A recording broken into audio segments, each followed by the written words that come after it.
What do you get when you cross a know-it-all newspaper columnist with an awkward, unsophisticated everyman? Yeah. Well, I'm just not sure about that right now.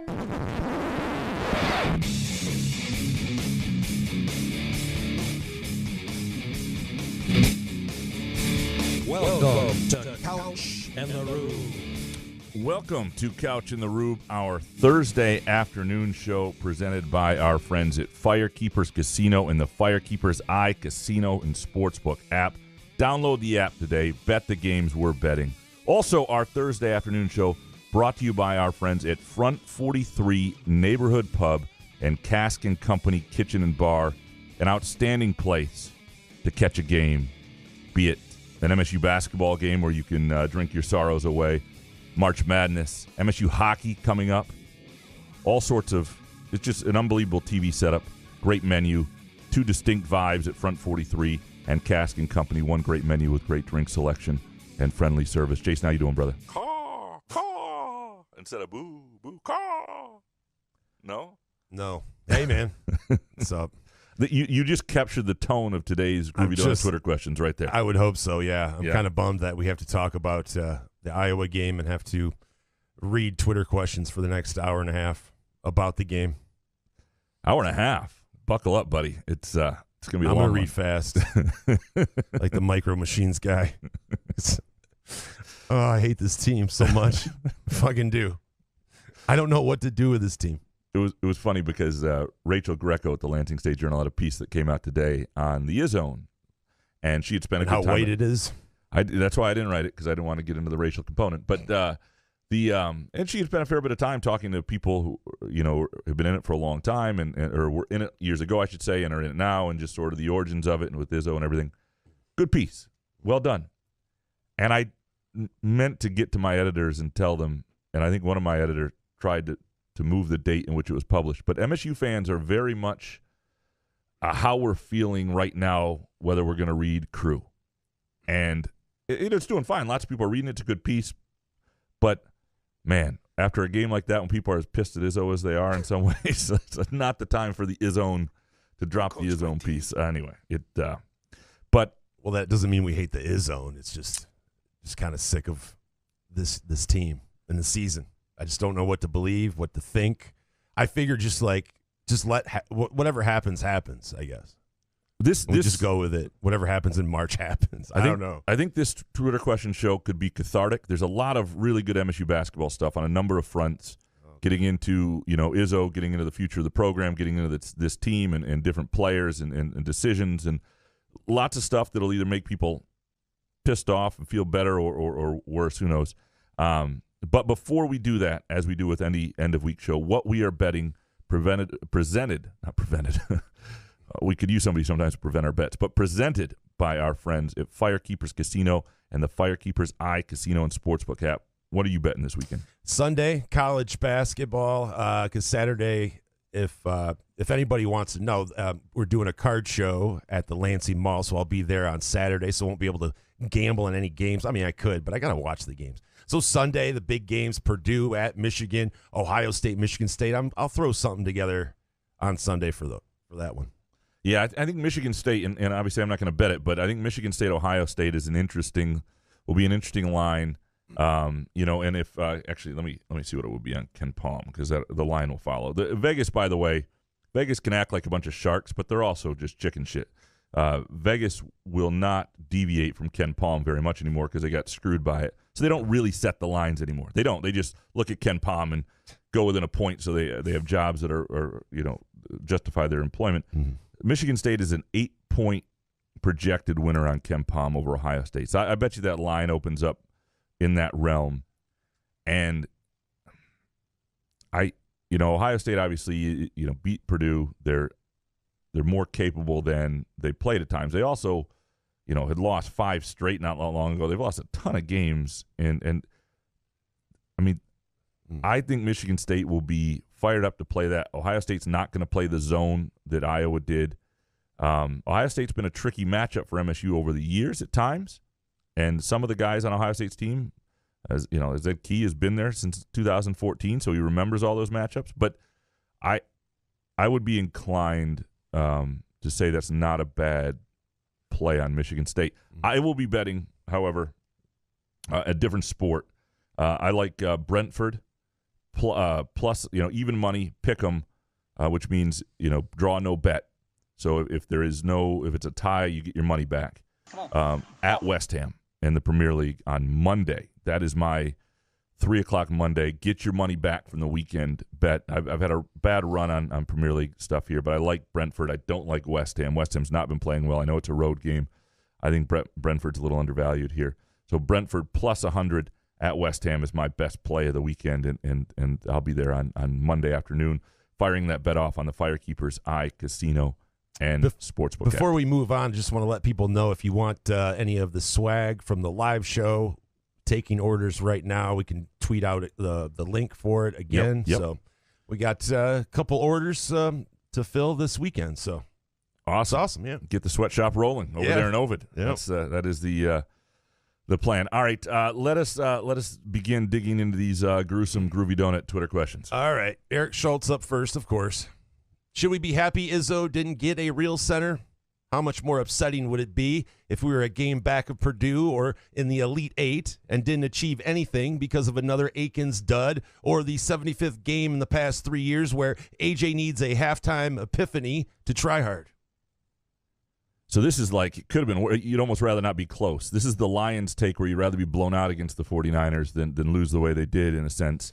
Look, it sucks all the way around. It's not perfect. And Hogard against Iowa was everything that I think frustrates people, and yet still makes you think, why isn't that guy better all the time? Right.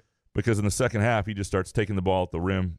He's finishing there. He really helped get him back in the game, and we've seen him do that. We've seen him have, we saw it, going back to the Kansas State game last year. We've seen other moments where he takes over, and I think that's one of the reasons there is hope in a one-game scenario. Is he's capable of that in certain situations, but he's also capable of being the point guard of a team that falls down by 15 points to Iowa. Should you really have to hope this far into the season for AJ? Into a career, right? No, it's just the season for AJ. It's just like, what are we doing here? Yep. All right. Dominic next.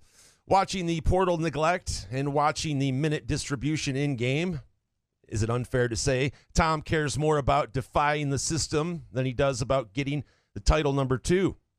This shit is fucking unacceptable, and I'm not Gavin. I've seen the bad times, and this is still not okay. I don't think so. To answer your question, Dominic, honestly, I don't think he cares that much. He would love to defy the system. He would love to stick 2 middle fingers up in the air to the system and do it his way. Then what's the excuse? And do it his way. But I think he when he thinks he's doing it the best for his team and it also defies the system, he's happiest. So he's able to say it. But again, I'll go back to the Tyson Walker situation, which I think was the best tell that there is. He thought they needed a point guard. He had seen them for a year. He'd seen what it looked like when they didn't have a point guard. He went out and got Tyson Walker. Now, Walker's wound up playing a lot off the ball, and Hogard, despite Eric's first question and everything we've seen, developed more than I think they were certain he would at that point, right? But that was one of the critical positions on the court, just like a center. That was them saying, we don't think we have it. We're going to go get it. Joey Hauser was a transfer. Now, it was when he had to sit out. It was different, but there was a guy that they thought could really help them and make a difference, a stretch 4, and they went out and got him. I don't think they're opposed to it. I think it's convenient for him to be able to say it. He'd prefer to be able to say it, but ultimately he wants to win, and I think he wants to win more than anything, and my hunch is we will see some of that in this offseason. Dominic Graham, dead-ass man-to-man. You said you think Izzo will address the 5 position this offseason. You really believe that, or are you just trying to get irrational dickheads like me to chill out? Because you predicted portaling before, and Tom just digs the fuck in. And from Annie, is Xavier Booker more of a 4 than a 5? And if so, does Izzo go to the portal for a 5 this offseason, even if it means he could lose Kohler and or Cooper? Or does he once again gamble on what he's got? And from Clocked in Spartan, Graham, you have a reasonable head about this topic, but let's say Izzo didn't use the portal so that he lands Booker, and thinking Kohler would have taken a step. There's no way you go to the portal this coming offseason for a 5 now, right? I think who they get this offseason, first of all, it depends on who's available. I do think they will go into the portal this offseason, and you look at losing Malik Hall and where they are at the 4 and where they are at the 5. They need to get somebody who is a rugged rebounder. They need to get somebody who can defend multiple positions in the post. And, I don't know if you need somebody who can score, but you need somebody who can rebound and defend and is athletic. And you'd love to have like Antonio Smith right here, right? This is what you'd want. Because what's he doing right now? Well, you're right. You don't know 100. I mean, Booker in a lot of ways is a Smith still looks like he could play, by the way. I saw him the other day. He still looks like he did when he was 19 in a lot of ways. But Booker is a guy who I think he is a 4, but with his length and as he puts on weight at the college level, is going to be able to defend the 5. You look at you look at Jackson Kohler, who I think offensively is going to be able to play the 4 some. Defensively, I don't know. I mean, ultimately his ceiling will be what he can guard, but you can't count on that. Unless Kohler between now and the end of wherever they go in March shows you that he can really defend a position well, he's going to have some limitations there. Cooper, I think, could still develop.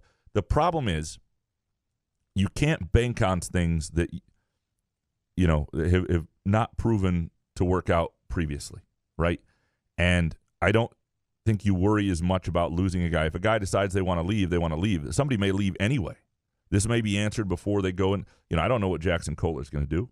I still think he's got some promise to his game that he can be a helpful player, but I have no idea. He's not a local guy, and he may want to go somewhere else. I still think that Carson Cooper is going to develop into be a heck of a player, and if he is, he can beat out whoever you bring in. You've still got to compete. These guys can't be afraid to compete. I do think they are going to go get somebody in this offseason. Now, I don't know exactly what they'll look like or where they'll start, but I think ideally you've got to get somebody who can rebound and guard both positions at the 4 and the 5 and find somebody who themselves is willing to compete. Because if you are them, you aren't looking at a sure open spot. That's one of the challenges of this. I mean, if Xavier Booker returns, and I have no information to say he won't, but if Xavier Booker comes back, you're looking at a guy who's got that wingspan and that skill level, who's had a year and is starting to come on a little bit, who's clearly going to be a player next year. He's going to, I mean, will he ever be the star people want? I think he still has a chance to be a really good player. And you're looking at a big man in Carson Cooper is going to be a junior with another year to, like, it's not, the playing time, the starting time is not obvious. But also when you look at the rebounding, when you looked out went this year, if you're a veteran dude, if you're a 23-year-old, really good mid-major, 4-5 guy, you're going to find the floor on next year's roster. And I think they'll go out and try to get that guy because I think at this point the lessons are clear. I think they know it. I think every time Izzo gets up there and he's upset, he can only partly blame himself too. Doesn't mean A.J. Hoggard shouldn't be better. But A.J. Hoggard would be better if he had, a better center in there. It doesn't mean that all this is the center's fault, but some of this is Izzo's fault every single time they lose. And we said, would somebody please guard somebody? Dominic, with this one, will someone ask Tom why he benches young talent in favor of old ass? Will someone ask Tom why he won't ever call a necessary first-half timeout because he's obsessed with drawing up a automatic shot ass weave play before the half? He believes in his veterans, and I do think, over time that he's not wrong there, that guys have to earn it, and not just earn it because he thinks that's the right way, because I think that those are the guys he trusts. But you're right in this sense that he does say often, if these guys don't improve, if these guys keep playing like this, I'll play this guy instead. Or after a young guy plays well, I'm going to play him more, and then doesn't. I think in the heat of things, he sometimes doesn't follow through with exactly what he's saying. The timeout thing is, I always thought after the 15-2 run to start at Middle Tennessee State that Izzo would be quicker with timeouts. I think he thinks this team can get out of that stuff. He does seem to draw up, want them to take the right shot. Like, you ought to have a point guard in Hoggard who takes care of what you want on the final play of the half without having to call a timeout, and he probably should have used one earlier in the last game. That's the dream, right? Dominic, has there been a greater hire than Doug Wojcik? It's really nice to have another middle-aged white guy, a yes man that couldn't develop a fucking doorknob. Dude sucks, Couch, but go ahead and sell me on his kind eyes. Well, Dominic, and I appreciate you, and I think you are a smart guy, and I saw the Twitter interaction. You got into this with somebody else who's a smart guy. You guys would actually like each other. I don't think you know about Doug Wojcik. Like, I think he is a good coach. He is a middle-aged white guy. There's there's no doubt to it. But in the NIL era, you don't need the dude who can go, into the south side of Chicago anymore. You cut a check, man. It's a different recruiting world. That guy is not as important anymore. So you got a guy who can coach and develop guys, and I'm not sure that, the ghost of Akeem Olajuwon's not dead. I didn't mean it like that. Jesus. But I'm not sure. Don't you dare kill the dream. I didn't mean it like that. I'm not sure anybody could have developed Mady Sissoko, is what I'm saying.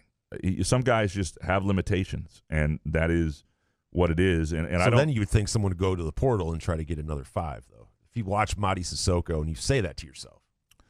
There's no doubt that, last year, and maybe they were worried that somebody would leave. I do think they thought they'd be okay. They didn't mean to have a team that's struggling at the 5. They just didn't. They thought they'd have a healthy Jackson Kohler. They liked the progress he was making. I think they thought Carson Cooper would take even bigger steps than he has. And I still think he's taken steps. I still think he's going to be a good player. And I think they thought Sissoko would be a better player than he's been. And then I also think they thought that Xavier Booker, and they've said this, Izzo said this, would be a little more ready. Like, they didn't think in February he wouldn't be playing some games. They just missed on it. So there was some evaluation stuff that they missed on a little bit. They knew Booker wasn't going to be a starter right away. They knew he wasn't entirely ready. But I think they thought he'd be more a part of things. I think collectively they thought they were going to be fine. They wouldn't have done this otherwise. This was not some stubborn move just to F you everybody, because ultimately a team that, and you can say that, A.J. Hoggard isn't consistent enough to get it done regardless of who's at center or whatnot. But a team with a pretty damn good backcourt, including Tyson Walker, a team with 4 guys who are pretty good, 3 of them 23 years old, is probably going to fall short and not win in their final year together because they don't have a 5. And they didn't mean for that to happen. Maybe. Who's left on MSU's schedule to fear other than Purdue? Well, everyone, based on what happened against Iowa, I would say. They have to make sure but to truly fear, nobody. And it, Indiana, holy shit, did they look bad at home against Nebraska the other night? And I fear Michigan State. Yes, there you go. That's who I fear. You fear one of the teams that's always on the schedule. Yeah. I think that's a good play. But on the actual schedule, they may get somebody in the Big Ten tournament, Illinois or whatnot. But fear. But the question is, what are you even fearing with Purdue? Like the one beauty of being out of the conference title contention is that Purdue is only an opportunity now. People aren't expecting them to win at Purdue. If that game had meaning in the standings, or then it'd be like, that's not great that they're only playing at Purdue. But at this point, even though it'll probably go badly, it's only an opportunity. Maybe was Iowa the inexplicable loss Graham foretold earlier in the season, which should favorably change the tournament betting odds for MSU?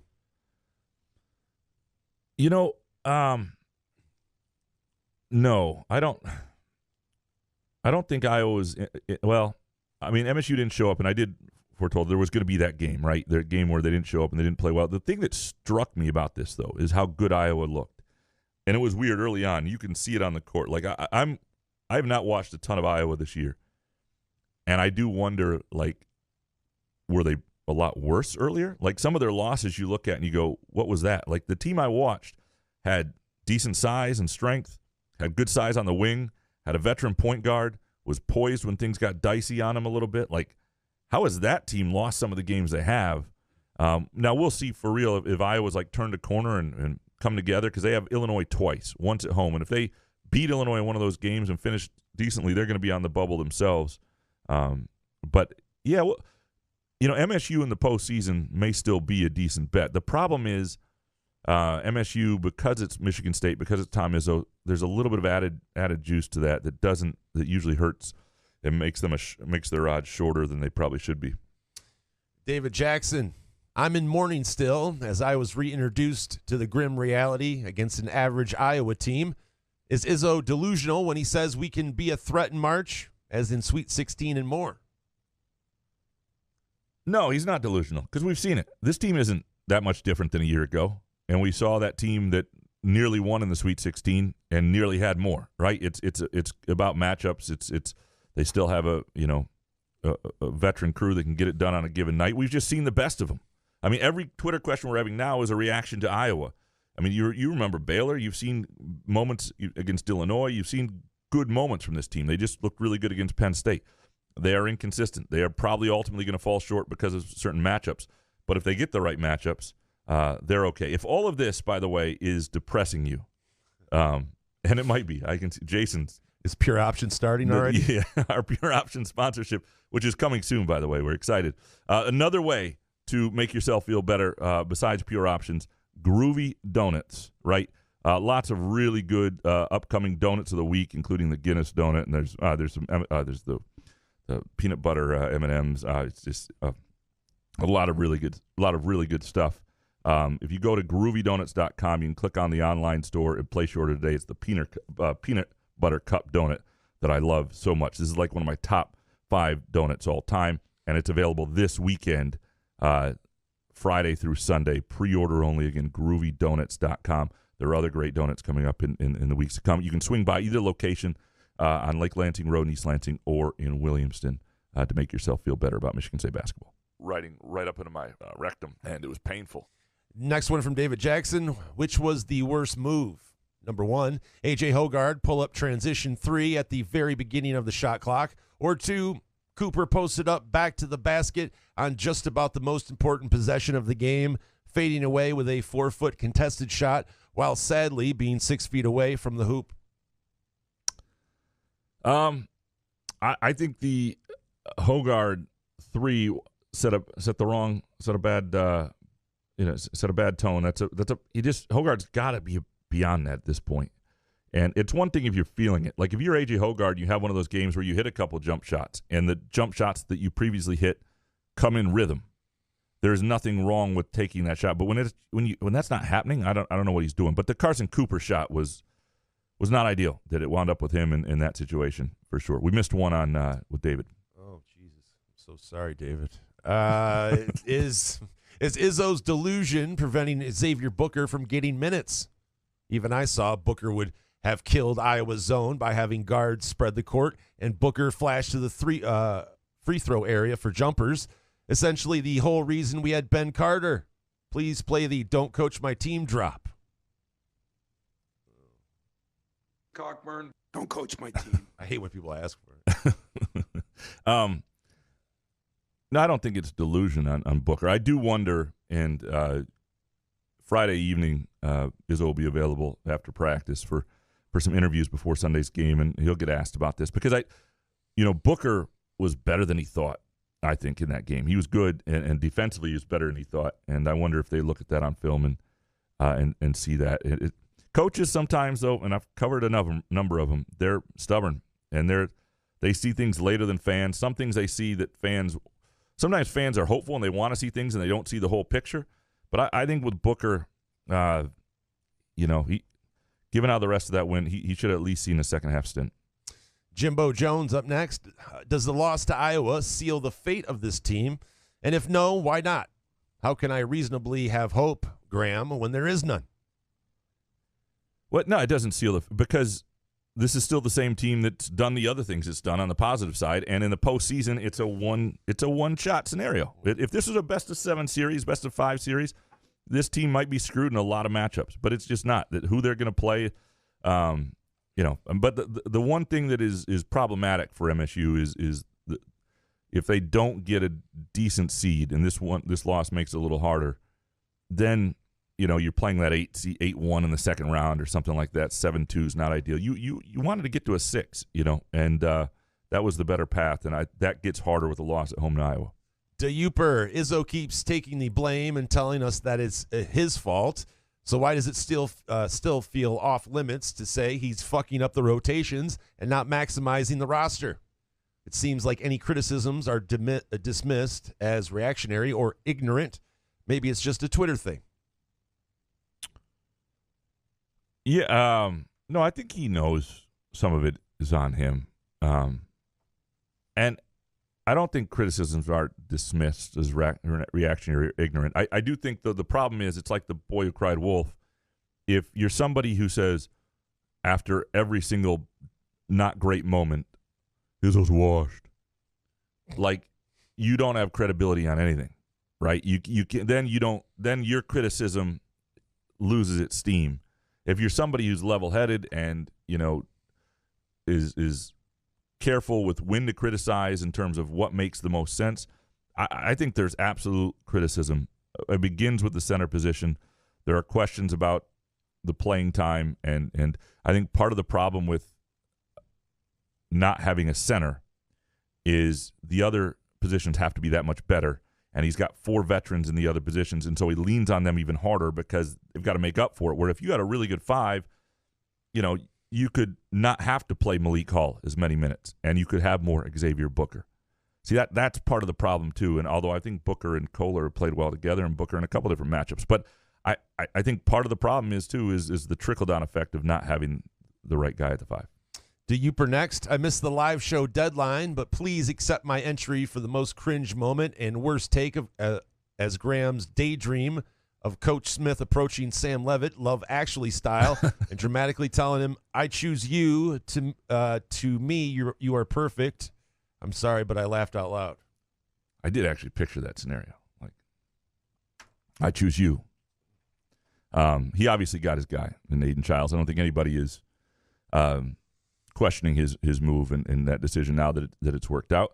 I still think Sam Levitt's going to be a really good quarterback, and I'm curious to follow his career. Christopher D. next. Listening for years, first time questioning. Do you think MSU lives up to the preseason top 5 hype if Kohler and Fears never get injured or shot? Seems like these simple errors Kohler is making would have been sorted out by mid-November. Appreciate you guys. Not necessarily. What would have been interesting is Fears' role after a few of these not great AJ games as he was continuing to make progress. I would have liked to have seen what Kohler would have been for this team and what he would be doing offensively and how that would have affected. What certainly would have changed, I think, is if Kohler could have played more at the 5 when they were struggling offensively. You see him whipping passes around like they were not early on when they couldn't hit a shot and they were struggling to get good shots. He would have really helped that. And so they would have beaten James Madison with Jackson Kohler. And that changes a little bit of the season. They would have beaten somebody else along the way. They'd have a couple less losses. And so maybe their trajectory would be a little different. Top 5, I don't think those two guys make the difference between leaving it up. I think it's an interesting what if, though, with Fears, like with AJ playing the way he has. Because, watching Fears, he's on the bench, he's talking to Izzo, he's pointing out plays and that kind of thing.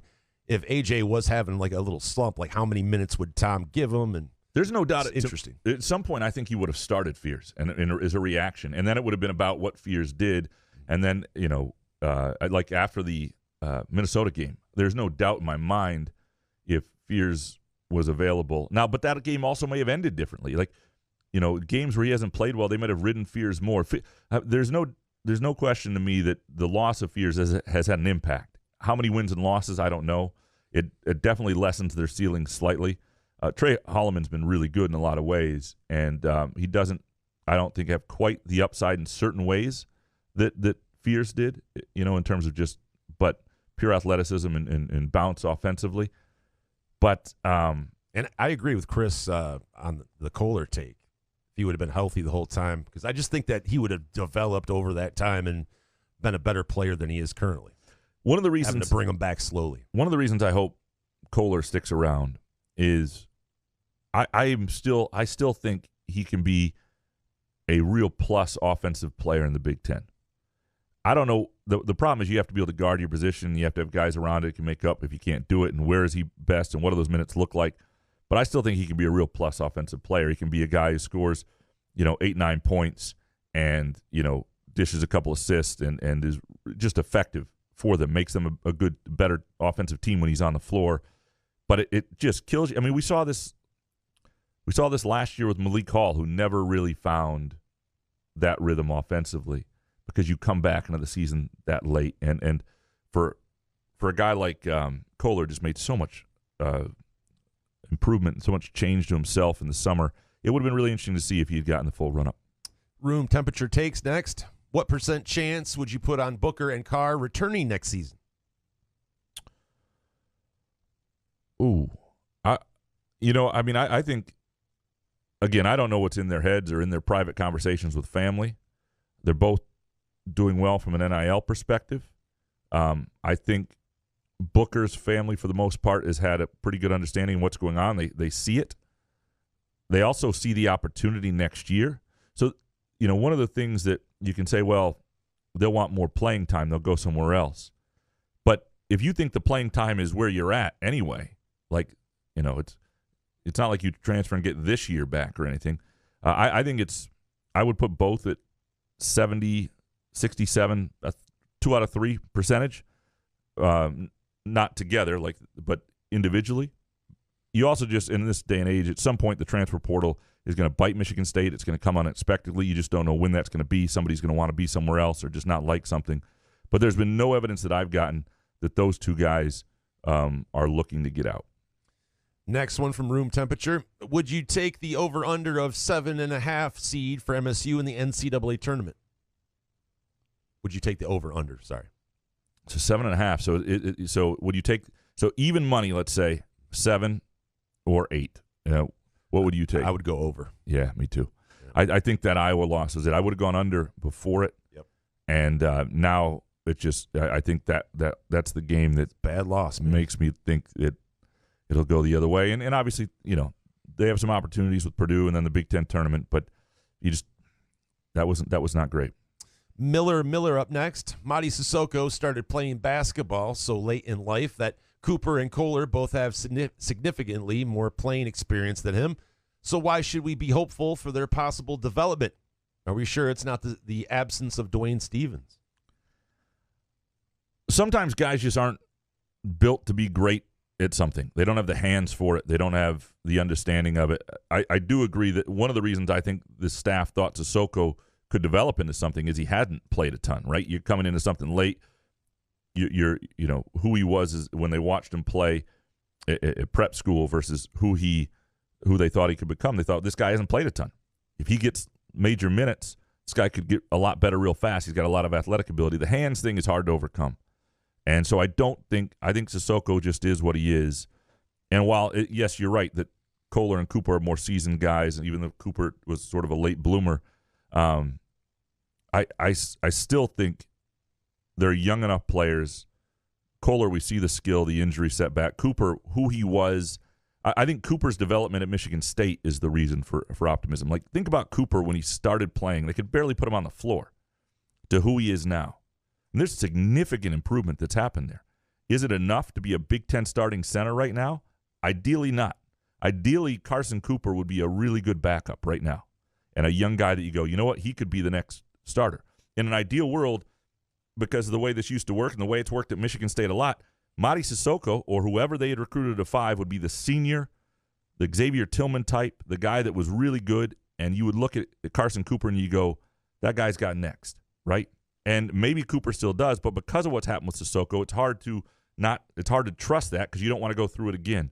But I still think that I still think Cooper and Kohler have more room to grow, and to what degree their ceilings, I don't know.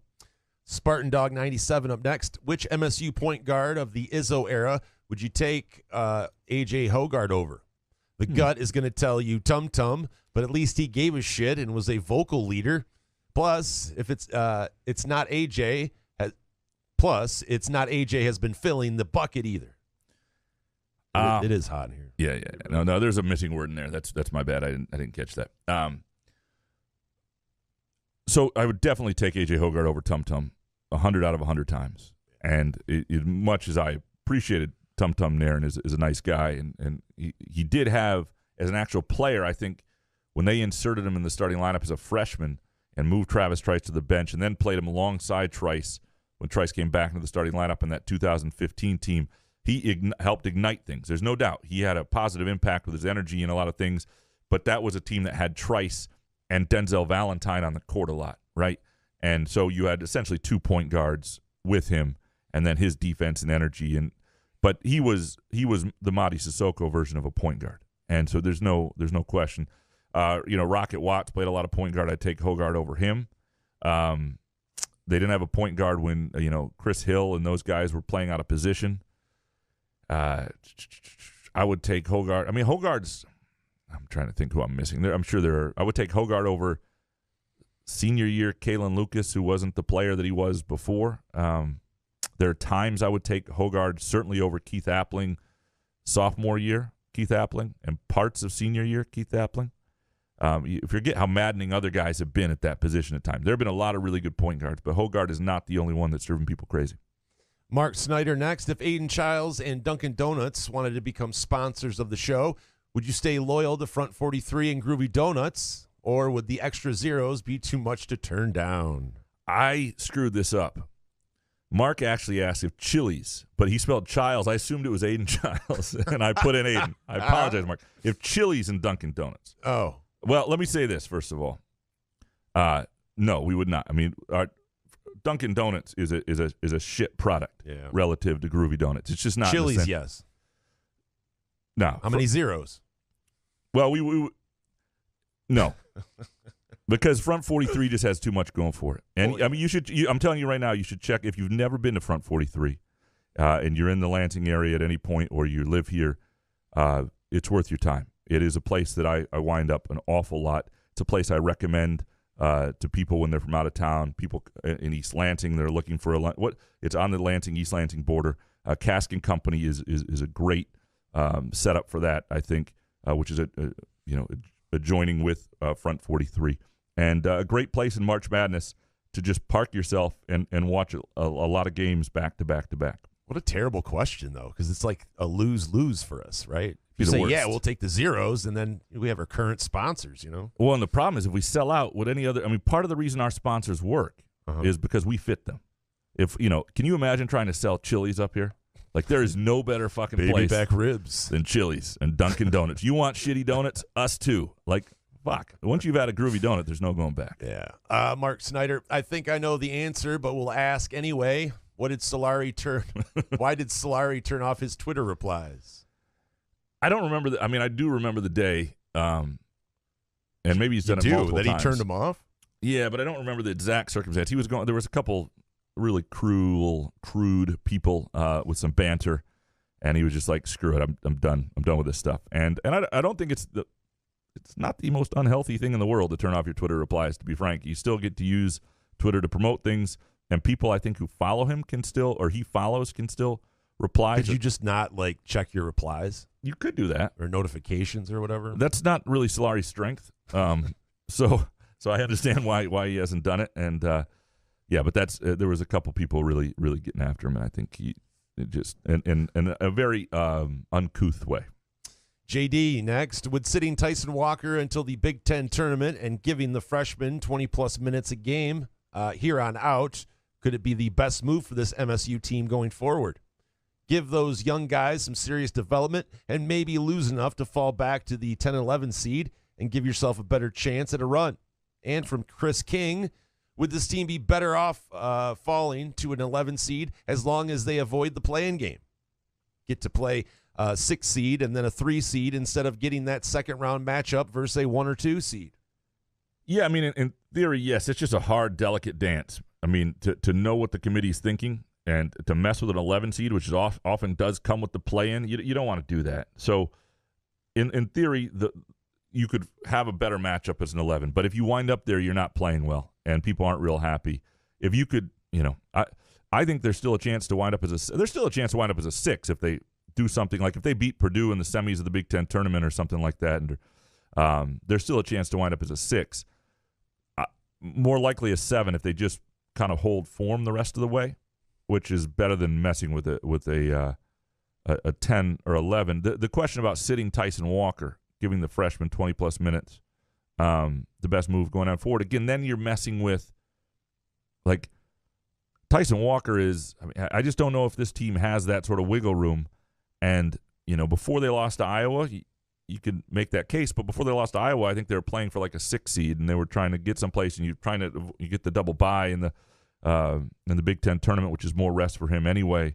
And how much do you care about the Big Ten tournament other than trying to increase your seeding is another question. I just, at this point, I do not see them. They need to beat Ohio State, and so they need to play Tyson Walker. And at one point, I did think that break between Iowa and Purdue, which is like 10, 11 days with only Ohio State in the middle, was a decent time to try to rest him. I just can't see them doing it now.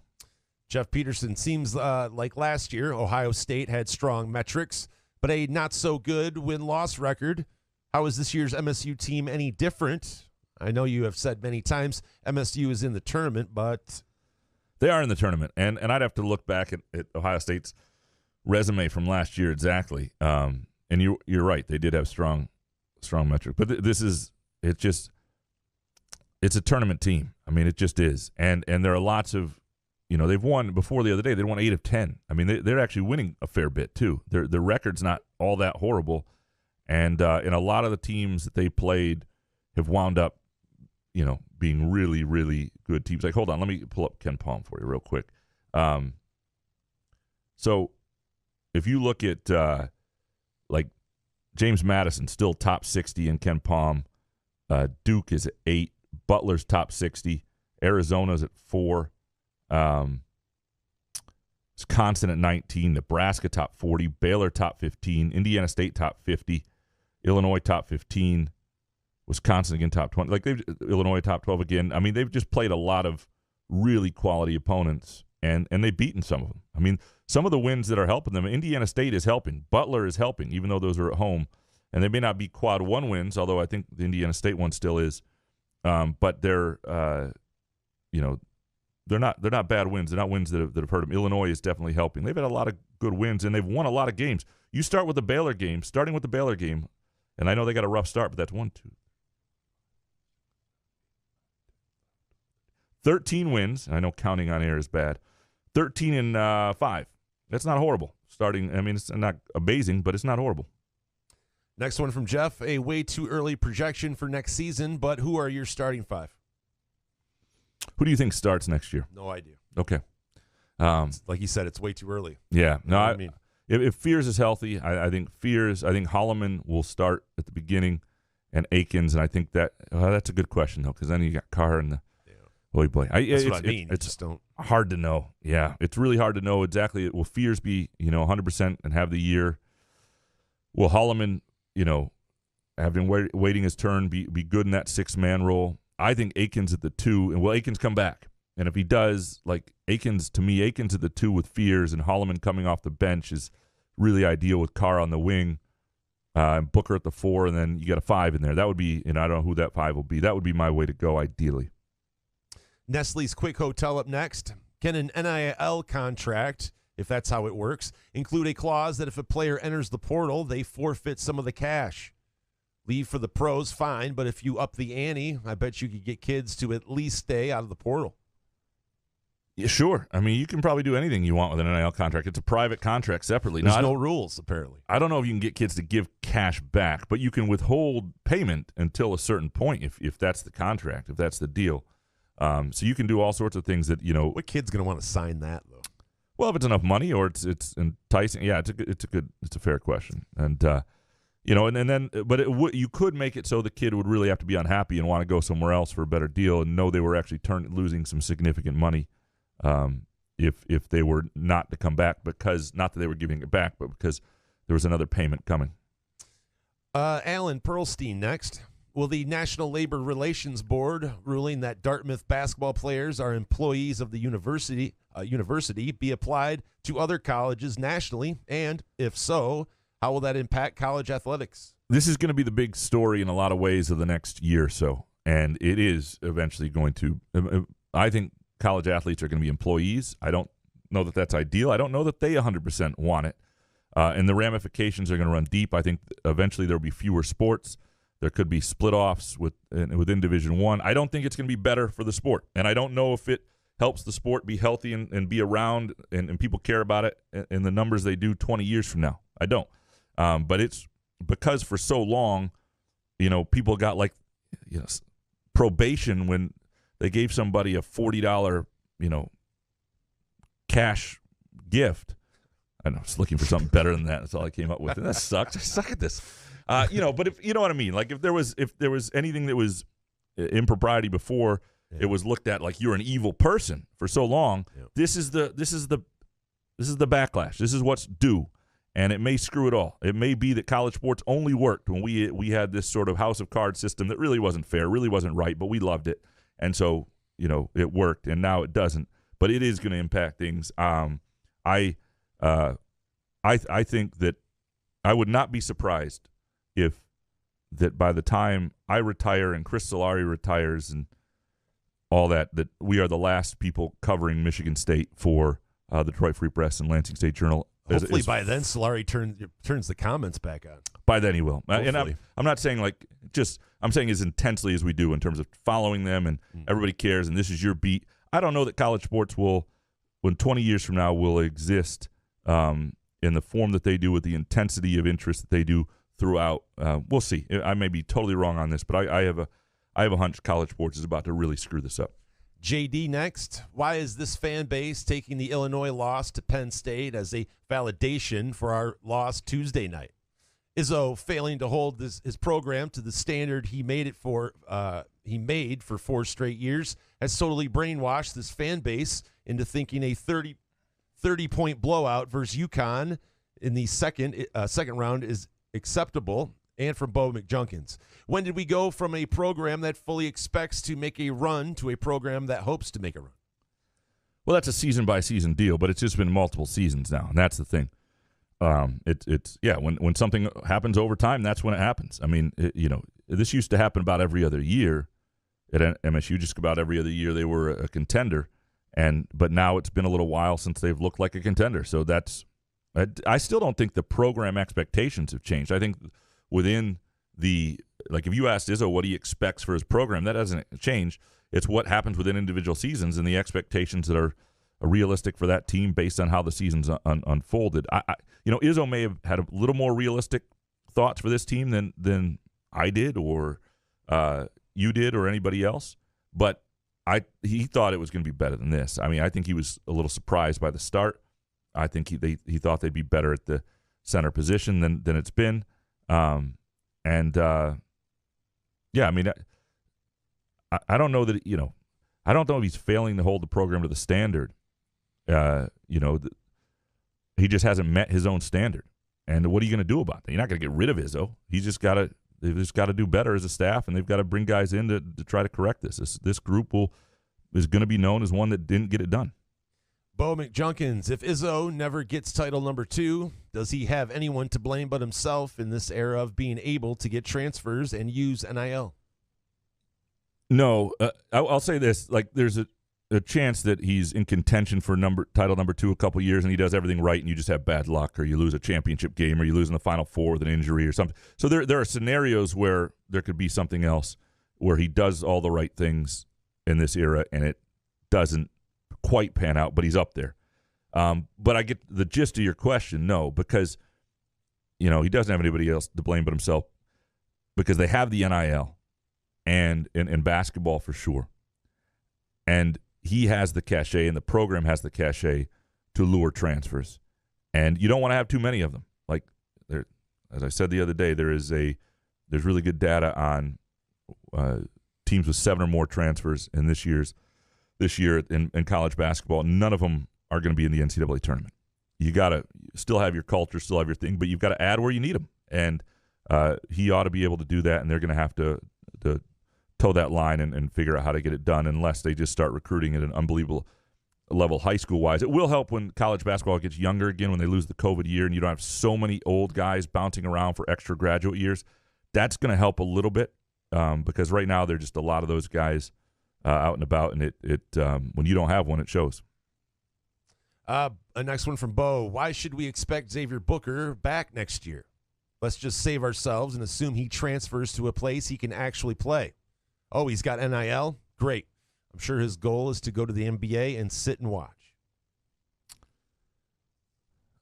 Well, I think you were talking about money from another college, possibly, right? Or Yeah, something. somebody else would have to come in Not with the NBA. pretty good money. And I don't think Booker thinks he's not going to play next year. Like, if Booker looked at this as like, if Izzo and the staff said, Xavier, we got a plan. Your first 2 years, you're not going to play at all. Next year included. And he'd be like, yeah, I'm freaking out of here. But if he thinks he's going to play or start next year, and I'm sure he does, and I'm sure they think he's going to play a ton next year, then because he didn't play as much as he wanted to, but maybe understood it. Like, he knows he's not as good as Malik Hall. He knew early in the season. He sees the development. He has to when he's out there. Should he be playing a little bit more now? Yeah. Yep. I think so. But I will be, I think more has been made of the idea that he's unhappy than is real. Now, it doesn't mean he won't decide. Almost every freshman in the history of Tom Izzo's program has wanted to transfer at one point.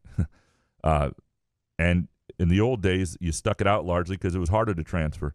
And most of those guys are glad they didn't. And a lot of them that did, some of them regretted it. Brendan Kearney, for example. But I still think more than likely he'll be back unless there's something I don't know. Trains and planes next. Has Drew Valentine started down the path to become successor to Tom? Speaking of Tom Izzo replacements, will he retire before he wants to if the ship continues to slowly sink? Drew Valentine's had a nice year at Loyola, second year in the A-10, and they seem to have, he's added some nice pieces. They're a really good team. He seems to have gotten his feet with his own guys as a coach, his feet under him, I should say. So I wouldn't be surprised if this continues, if he's somebody they look at whenever Izzo retires. He certainly, the timeline, the age, all that stuff, the connection, it would make some sense that he would be a candidate. Will Izzo retire before he wants to if the ship continues to slowly sink? Don't coach my team. The ship hasn't sunk or isn't even sinking. It's more like it took on some water and it's just staying there, right? It's just not moving up again. Yeah, but the level-headed people you talk about, I think they're even getting fed up. I'm not saying they're not frustrated. Yeah. But I think it's very unlikely that the coach who replaces Izzo is better for the next few years than Izzo. I think it's very more likely. You want the best chance that Michigan State is in the Final Four in the next 5 years? I think it's with Izzo. You want the best chance that Michigan State doesn't make an NIT in the next 4 or 5 years? I think it's with Izzo. And you can take that chance, but I'll say it again. This is not a blue blood. This is a one-coach program. And that coach is still coaching, and they may be able to continue to build when he's gone. He may have built enough, changed the expectations that the fan base and the NIL collectives and just the whole culture around it continues if they make the rate higher. And at some point, it'll be time to turn that page regardless. But it's a dicey proposition. Richard Kane next. Couldn't 3 quick takes could have been? Number 1, 9 missed layups. Have MSU opponents missed 9 layups all season. 2, 7 missed free throws. And 3, the rest didn't matter. Possibly, but they would have been really quick, and people would have been disappointed. 9 missed layups. It was bad. That and the rebounding, it just drives me insane. The missed layups were God damn. were amazing. Yeah, it's unbelievable. Richard Kane, is Iowa a really good team, as AJ said, or are they an okay team that MSU's senior-laden team shouldn't have handled comfortably, and never allowed a 15-1 run at home? Why do veterans who allegedly care about their legacy have so many games where they just flat out didn't bring it, as Izzo said? I think Iowa's better than they played some of the season. But it's a good question why MSU has these games where they don't fully bring it. And this one was, maybe it's because they've been so good at home. They had won 9 straight at Breslin, and they had been down in the second half, and it had always come together. They hadn't gotten this far down. But it's a fair question. This is not the strength of this team to always show up at the level they need to show up, and ultimately that will probably be part of the reason they may fall short, but it's also part of the reason that they may not, in the sense that this is a group that in the NCAA tournament is not going to be lethargic. Lethargic is the wrong word, but complacent is the word that was used by Davis Smith in the locker room about his teammates. But these are all fair questions. Next one from Richard. How should we rank these movie lines? Coffee's for closers only. Welcome to the party, pal. And I ain't got time to bleed. Where's Welcome to the Party Pal from? Do you know what? I have no idea. All three. I'm not a movie quote guy. Yeah, I'm not always Bad either. Predator, I know, is I Ain't Got Time to Bleed. Coffee for Closers, Alec Baldwin. I'm trying to remember exactly what. We should do this as a July topic because we're just not good enough. And frankly, please include a Love Actually quote in here because it would help me, and I would know where to put it at number one and then work down from there. Jackie Daytona next. How much is dog shit bro journalism like Barstool and Pat McAfee to blame for the downfall of quality national sports reporting? Salute to you local guys who still care about doing your job well, except the blue wall. Fuck them. Is this Solari's burner, Jackie Daytona? You local guys are just amazing. Okay, a couple things here. One, the Barstool and Pat McAfee are entertainment, and I think people mistake them as journalism, and that's part of the issue. And there are elements in interviews and other things that are created as interview that have the tenets of journalism occasionally. But it's sort of understanding the difference. But the problem is, yeah, right, those drive clicks and views and advertising in ways that people want but aren't necessarily what people need. So there is part of that. I still think, though, the problem with national sports reporting versus local sports reporting is that there aren't, like, you think about it, you care about your team. You care about Michigan State. You care about the Lions, right? Whoever it is. And you're going to read about that team much more than you're going to read about a national story on somebody all the time. Now, when you used to have a model that worked like Sports Illustrated, where the magazine itself worked and there was money to fund that, you would read Sports Illustrated because it was an incredible magazine. There was great work in there. But too often with actual national journalism, national sports reporting, I should say, it's not about stuff you care about, and so it doesn't draw your eyes the way your local team does. And I still think that's why, in a lot of ways, local has a chance. You have to have good people. You have to be competitive. You can't, but local has the best chance because it's tied to where people's hearts are. Mr. Benjen next. Is this the most bipolar MSU team you've seen? Shooting, turnovers, rebounding, effort, and so on. Say that now, but there have been lots of teams that have been up and down, but it's possible. The rebounding they're just not that good at it. I feel like there have been other teams that have been like this. I just can't think of them right now. Benjen, can you name one thing or a player who you truly believe in to be consistent the rest of the way? Tyson Walker. I mean, Tyson Walker's had one game. I mean, what did he have? 35 straight where he scored in double digits. I think Tyson Walker's a player that if he is healthy, that you can trust. The rest of them, you're getting there with Malik Hall a little more. I mean, even a game he didn't play well. This is where Malik Hall is. He had 16 points against Iowa, struggled with some double teams, and people are thinking he had a dud of a game. I mean, that's a real step forward from Malik Hall, that when he has 16 points, and he didn't play great, but people are upset. Like he's been pretty consistent. People blame him for 2 games, and rightfully so. He didn't play that well, but that's not more of who he's been is within the double-digit score. G.E. Miller next. Players aside, is this program as well coached as it was 5 or 10 years ago? I mean, it's hard to say because you can't put the players aside. And, well coached is recruiting and having the right guys. I just don't know that answer. Coach my team. Let's see how they finish in the postseason, because that's been a real tenet of what he's done, is what they've done in February and March, and late February and March. But it's hard for me to say. Corey Ostrom up next. How does MSU navigate Hoggard's lack of leadership and understanding that his job is to make others better around him consistently going forward? The NCAA tourney is all about guard play, and MSU basketball success starts and ends at the point guard spot. It's tricky. Hoggard is an imperfect vessel, is a point guard, and his ceiling is high enough that he can take you places, but his floor is low enough that he can lose you in a one-game tournament scenario, and you don't know what you're going to get, and that's ultimately but it's one of the reasons why they're not going to probably get where you want them to go. I don't know how you navigate it. Other than if he's not playing well, you turn to Trey Holloman, But I still think what you saw in the second half, like if they have to get back in a game, you need A.J. Hoggard out there. Now, he may also be the reason you've got to get back in the game. It's a tricky situation.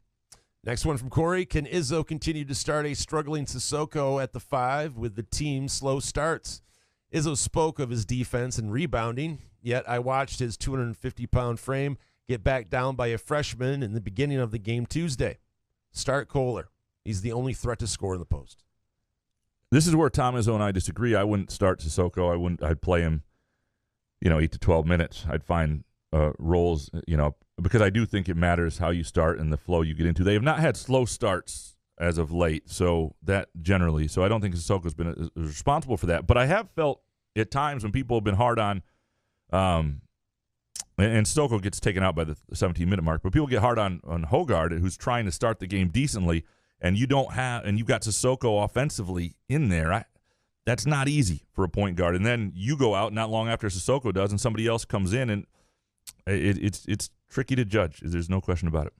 Matt Boone next. Why has Tom allowed MSU to be average at best rebounding team for so many years?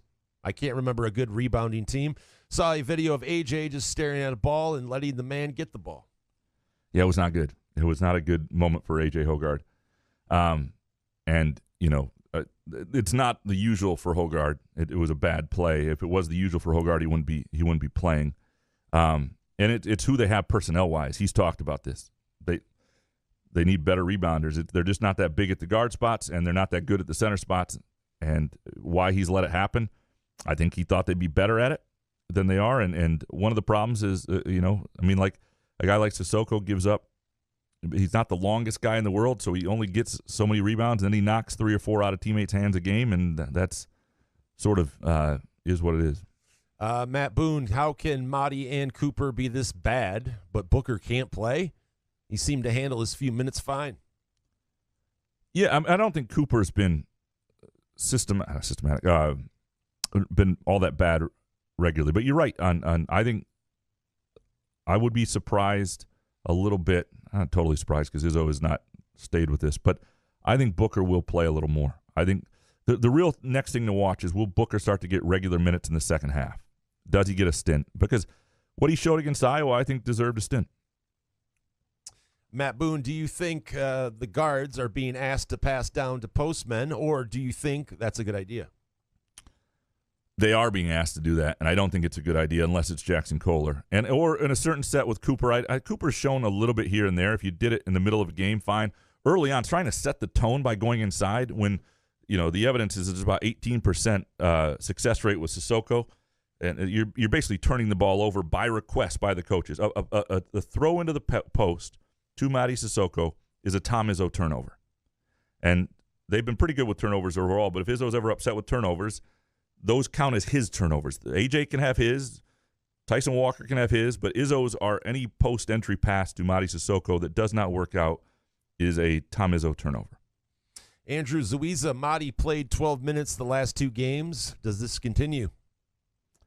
I do think he's, unless he plays better, I think he's going to play fewer and fewer minutes. He may have a game where the matchup works and he's playing well. I wouldn't be surprised at some point, but I think they're reacting to what they're seeing. Next one from Andrew. Should these players kiss the floor on senior day or just sit on it to protest how acid it's all been to play all season without a center? They're going to kiss the floor. And, some of these guys will be remembered fondly. And even if, I'm sure they wish they had more consistency at that position. And but the kissing the floor is a tradition. And, I think years from now, Hoggard will be remembered, how he's remembered.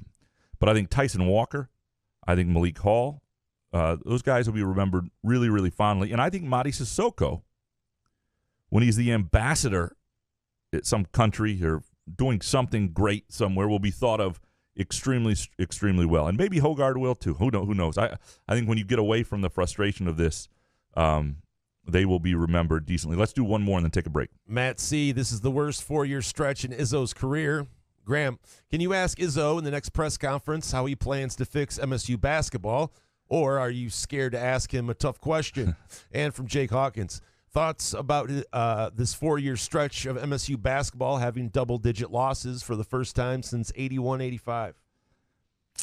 81 through 85. I am terrified of Izzo, and so I will not ask this. It will only be Candyland type questions, real soft stuff. No, those are the sort of questions that need to be asked at the end of a season. Like, if you ask Izzo now, like, what are you going to do to fix this when he's worried about a season? You're losing the storyline to him is not like the big picture right now. Now, maybe there will be a moment where you get him in a round table or you get him one-on-one and you can ask that sort of thing, or maybe in a press conference you can ask it. There's nothing wrong with framing that right and saying, look, this is, are there things you need to do to get back to where the program was? You can ask that now, and that nobody's scared to ask that. Don't coach. But these are questions that will for sure be asked at the end of the season, and nobody's scared to ask Izzo tough questions. We've all asked him tough questions. We've all had run-ins with him over it, it's about asking at the time you get when the answer is going to be most honest, and I think that's at the end when he starts to reflect on this. I'm not talking about. And the other thing is, if you ask it too soon and you start to annoy him with that question, then he just answers annoyingly. Then you don't even get a great answer at the end of the season. So it's got to be who asked it and when. You want to get the best answer, the real answer out of this stuff. And so you can't have some chode, jumping up after like the Iowa loss in the press conference, angry about it because their fan media is going, pissed off they lost a bet or something, angry at Izzo, and so asking that question then. That's not the time. He was pissed off at the world after that Iowa game. You're not going to get a good answer. You're not going to get a real answer. Half the stuff he said after the Iowa game is just total bullshit because he's angry. And to Jake's question about double-digit losses for the first time since 81, 85, they didn't play as many games in the old days. They would have lost double digits between 94 and 97. So it would have been a little more recent than that. And there have been stretches of 12 that have gone 3 straight. But, yeah, there's no doubt this is and we'll see where this season ends, but this is the longest stretch of mediocrity relative to his expectations and the program's expectations since Izzo really turned it in the late 90s. Let's take a really quick break. We come back, more of your Groovy Donut Twitter questions. Couch in the Rube, presented by Firekeepers Eye Casino and Sportsbook and Front 43 in Cask and Company. Firekeepers Online Casino and Sportsbook is the site to play from your phone, tablet, or laptop. Get in on all the football action with pre- and in-game wagering. There's showdowns every week in football that you can't miss. Plus, the college and pro hoops are red hot, and the pucks are cool. Get your first casino deposit and sports wager matched up to $500 each. Terms and conditions apply. Must be 21 or older and located in Michigan. Gambling problem? Call the Michigan Problem Gambling Helpline at 1-800-270-7117. Where else can you cheer on your team, enjoy a mouth-watering burger or savory sushi, sip on handcrafted cocktails, or one of 46 beers on tap? Take your game day or date night to Cask & Company Kitchen, Bar, or Front 43 Neighborhood Pub near Frandor. 2 amazing places with 1 awesome blended modern American-Asian menu. Catch the game on one of 30 60-inch TVs or stop in for the all-you-can-eat lunch buffet. Enjoy happy hour or elevate your night out at Cask & Company or Front 43 on East Saginaw in Lansing. Ever wonder how comfortable you can be and how good you can look? Put on a Muskox flannel and find out. Muskox has new arrivals for this fall, including the Caper Green Grand Flannel, which even makes couch look good.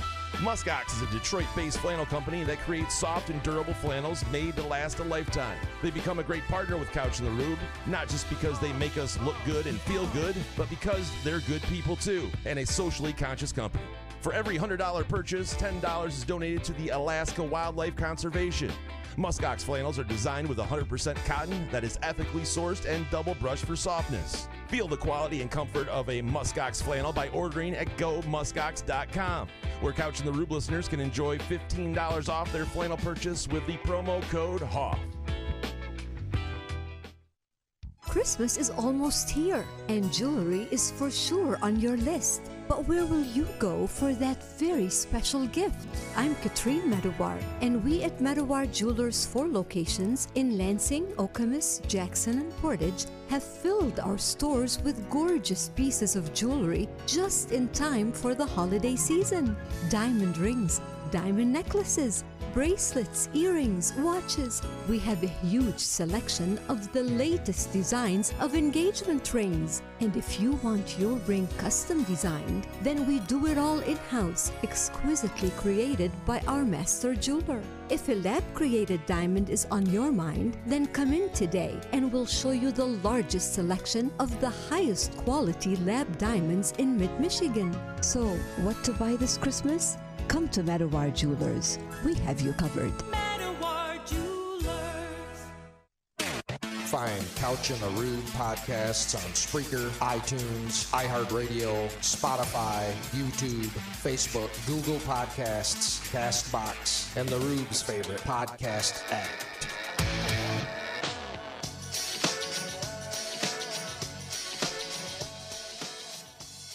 Couch in the Rube, our Thursday afternoon show presented by our friends at Firekeepers Casino and Sportsbook app. Download the app today and bet the games we're betting. And Front 43 Neighborhood Pub and Cask and Company Kitchen and Bar, that is just north of Frandor on East Saginaw, Lansing, near the Lansing-East Lansing border.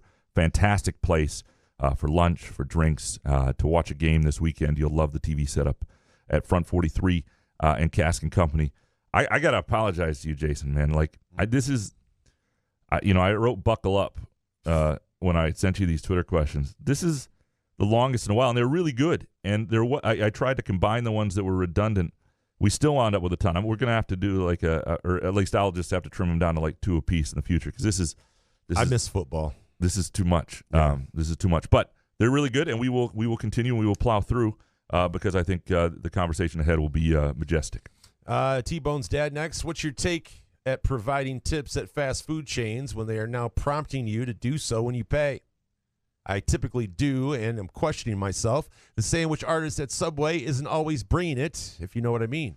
Where are you on tipping? And now, because everything's a tip, right? When you put your card, ass. Okay. It's gone overboard ever since COVID, and it's just ridiculous. Like you have to tip. Like even the when you go to certain cannabis shops, they don't sit there and try to shake you down. The Mexican restaurant we go to in St. John's, they flip the screen around to you, and there's a 45% tip on there if you want to leave one. Right. It's like 45%, 30, 20, and I'm like, what are we doing? What is happening? It's just gotten out of control. In Mexico, it was the same way. Just tip this, tip. So many questions Jesus. here. Number one, are there Mexican people working at the Mexican restaurant in St. John's? Yes. Really? Yeah. Outstanding. Most certainly. Okay, that's good. The Kroger in St. John's actually has sushi made by a real Japanese person, Graham. Does that blow your mind too? St. John's, it's getting with it. Yeah, this is incredible. They like their sushi. Apparently. Yeah. Speaking of sushi, Front 43 and Cask Company, the best sushi around. I'm telling you right now. Sorry. No. You don't. I'm not. They're not competing with St. John's at the Kroger, right? So you're valid. I think you're good. I'm with you here. Like from everything from like I like to tip on certain things, and I like that the option is there. I do wonder if as we get more and more into this, if we'll feel less and less pressure to do so. Like when I get a cup of coffee at Big B now, and it's just filling up a cup of coffee that I used to be able to fill up myself there that they now do for you. Black coffee, they're not putting milk in it. There's nothing else to it, and they turn it around. I always add $1, and I don't mind it. I always tip my barber because she's putting scissors to my head, and she does a great job. Don't spend this all in one place. But there are times where I don't feel inclined to do it. And I think we'll get more and more away from it. You know what's worse than the tipping part is when you're through a drive-thru and they're like, "Do you want to round up for children's education?" I'm like, what? For what? Children? I'm just supposed to go, okay. Like, can we get more info? Just children's fucking education? Isn't the lottery, Michigan Lottery, aren't they giving billions of dollars allegedly? I need more details. What are we doing? I don't want any of this. I don't want any of my pennies. Up. None of my pennies are going to Okemos. Like I need to know. I need to know. Do you want to sure round up for sick kids? And then you're like, no, I want that 89 cents. Right. Well, that's when you you're feel an like ass. Yep. Totally. Dude, come on. T-Bone's dad next. Paint us a rosy picture, Graham. How does this MSU basketball program return to the elite? I feel fears will be an exceptional leader, which is correlated to past team success. Is this part of the equation, perhaps? Yeah, it doesn't take much in college hoops. Ask mid-major programs, which are rebuilding every single year now. They go from like 26 wins to 2 wins back to 26. You can't build anything. It's one of the reasons I think the sport may die. That interlude over. I do think that Like if Fears winds up being a really good point guard, that's a huge part of the equation. I think as an upperclassman, you're going to get Trey Holloman being a really good, helpful player, right? And we're already seeing that. I think, Jaden Akins, will he come back wanting to play the 2 and getting to do that more? And what does Booker become? It's about recruiting. It's about getting the right guys in place. And I don't think that Michigan State is that far away from it. I mean, you can see a roster next year that intrigues you, right? If somebody told you that Jeremy Fears, Jaden Akins, Cohen Carr, Xavier Booker, and a transfer big man were starting next year, you'd be intrigued by that, right? You want to see that. That would be interesting, yeah. Yeah, so I don't think it's that far away. Cracker Sofa, have you ever seen an MSU basketball game that felt like it wasn't their night? Missed bunny layups, sub 50% free throw shooting, poorly timed defensive lapses, and rotations we've seen before. And how concerning is this in late February? It's not great, but we have seen that happens in college basketball all the time, and coaches will tell you it feels weird. The energy isn't great, or they're missing millions of bunnies. These were a lot of layups that are really makeable things. But Kohler, come on, man. Yeah, I mean, it's not ideal. I don't know if it's any more concerning because they've been playing well. If it had been multiple games like this, let's see how they look at Ohio State. I think it's important they respond. Jumping Kitten Kisses next. With the 12-team college football playoffs this year, is the Big Ten and SEC done scheduling strong non-conference opponents? 10 wins in those 2 respected conferences will carry enough weight alone without a Notre Dame on the schedule. Yeah, I think it's important that the College Football Selection Committee takes into account strength of schedule and losses, and it doesn't just become you get 10 wins, you get in. And I understand they have they'll do they do a rankings based on not just on wins and everything. But I think it is important that that stuff is weighed. And I think Michigan, for example, this year would have been screwed had they lost anywhere because of their non-conference schedule. And so I think what needs to happen is a team that plays a shit non-conference schedule has got to get screwed by it. Like, I would love to see a 9-win team that plays just a bear of a non-conference schedule get in, and a 10-win team that doesn't get left out of the 12-team playoff. And you have that happen, and it helps. Arkan Spartan next. Blokes. Which is the more predictable fail? Graham's bracketology column, or Izzo giving Booker more minutes? Regardless, I do want to say that Graham and Jason together are matchup proof. Appreciate you, Arkan Spartan. That's very kind. Because that is the ultimate compliment. I think if you tell somebody they're matchup proof, that's screwed. No, it's as good as it's as good as I get. My bracket, I still haven't even written the column I was planning to write here. It feels less relevant now, and I still might next week because people were just off on the bracketology thing. Like, where they wind up, maybe somewhere close to where those bracketologists had them at the moment, but that would be based on losses that weren't projected. And again, if they're not projecting the rest of the season, if they're not looking at the schedule, then what are we doing? The whole idea of bracketology should be a little bit of a projection. So I don't think it should just be a snapshot. Steve next. If successful junior and senior-led teams have developed sweat equity, did a mediocre, inconsistent 2024 MSU team develop dry imbalance? I like that, dry imbalance. I may borrow that for a column. Yeah. No, I think there's still sweat equity of this group, but there might be some dry imbalance as well. That's well said. Pat Caverly, this group just doesn't have that hate-to-lose mentality or competitive fire or whatever label you want to put on it. Do you think that changes next year with Fears and Holloman running the show? Appreciate you, Graham. I do know Holloman, and I asked him about this specifically. I mean, he is looking forward to being in a upperclassman leadership position. Fears is a natural leader. And, Holloman, when you're coming off the bench and you've got a bunch of 23-year-olds on in front of you, it is hard to be the leader of that group. You can snap at them once in a while and whatever, but it's just not a natural place to be the leader. If you're not a starter and you're an underclassman to them, I do think that Fears and Holloman together have a lot of leadership tenets that will, and I think that has a chance to be a really nice competitive fire leadership group. Whether in terms of basketball the roster is good enough, who knows? But I do not think the leadership component will be an issue. Tyson's Fury next. Are MSU's bigs worse than they were last season?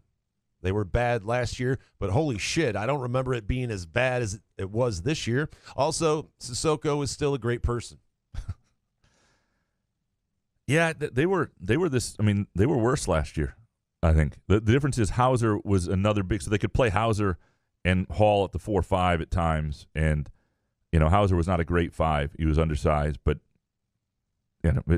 he had things that made them difficult. Like if he was playing the 5 and he could shoot threes, it brought other guys away from the basket. They could be difficult to deal with. So I think, but it's easy to forget some of the struggles they had last year. Sissoko definitely struggled. I don't know if he struggled like this, but Cooper and Kohler struggled a ton. Chris Eastlick, would Fears be starting by now if he was healthy? I think he would have started multiple games. I don't think he'd be the starter. Eastlick, is it wrong that I don't recognize this basketball program right now? They don't rebound well, they don't shoot free throws well, and they're in the upper 200s in pace of play. 50-plus losses in 4 years. Tough stretch, to say the least. Yeah, it's not the program you grew up with or knew in terms of what they're looking like right now. And I don't know 100% if it will be. I mean, there are elements of it that are fantastic. I mean, Tyson Walker is an all-time great. Now, is he Cassius Winston? No. But and I haven't done the rankings yet, and I'll look at all this when he's done and Hall's done and who gets in the top 50 and who doesn't. It's easier to get in the top 50 than you think. It's not like it's not like football where it's a really exclusive list.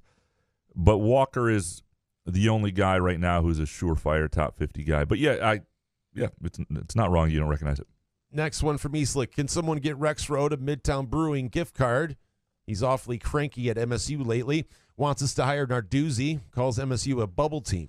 What gives? Been living in the South too long. All the back sweat and BO, I mean, shit.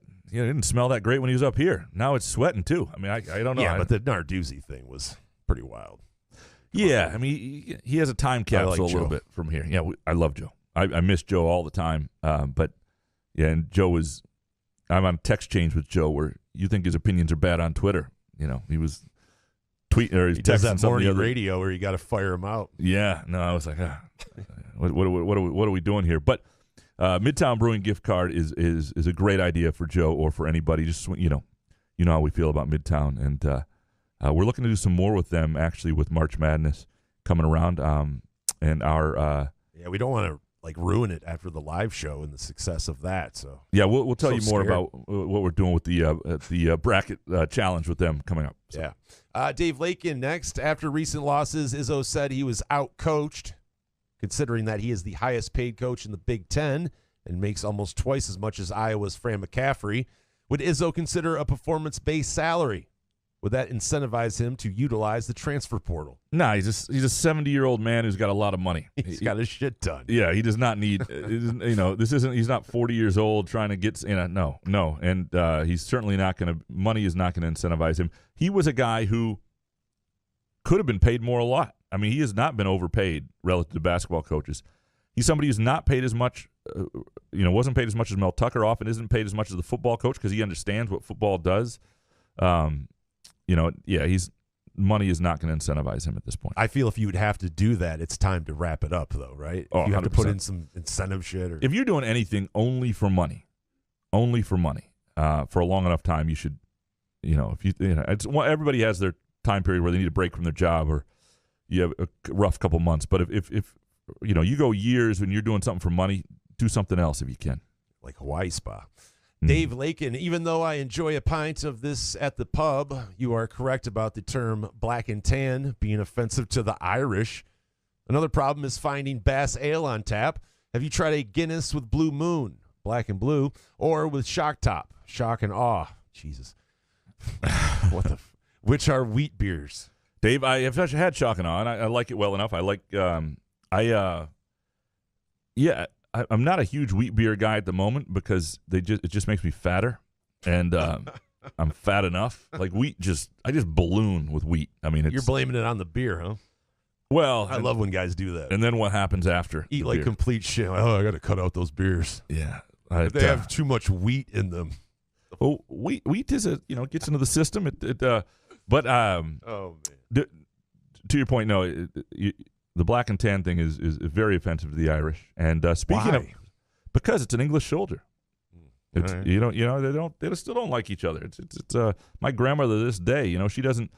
My grandma barely knows who I am, but she knows she hates the Irish, and she's from Manchester in the 1920s. Yeah, well, I know, but she knows fuck the Irish. That's kind of her stance on things. Speaking of the Irish, and I appreciate the Irish. I like Irish Republican Army music and all that stuff.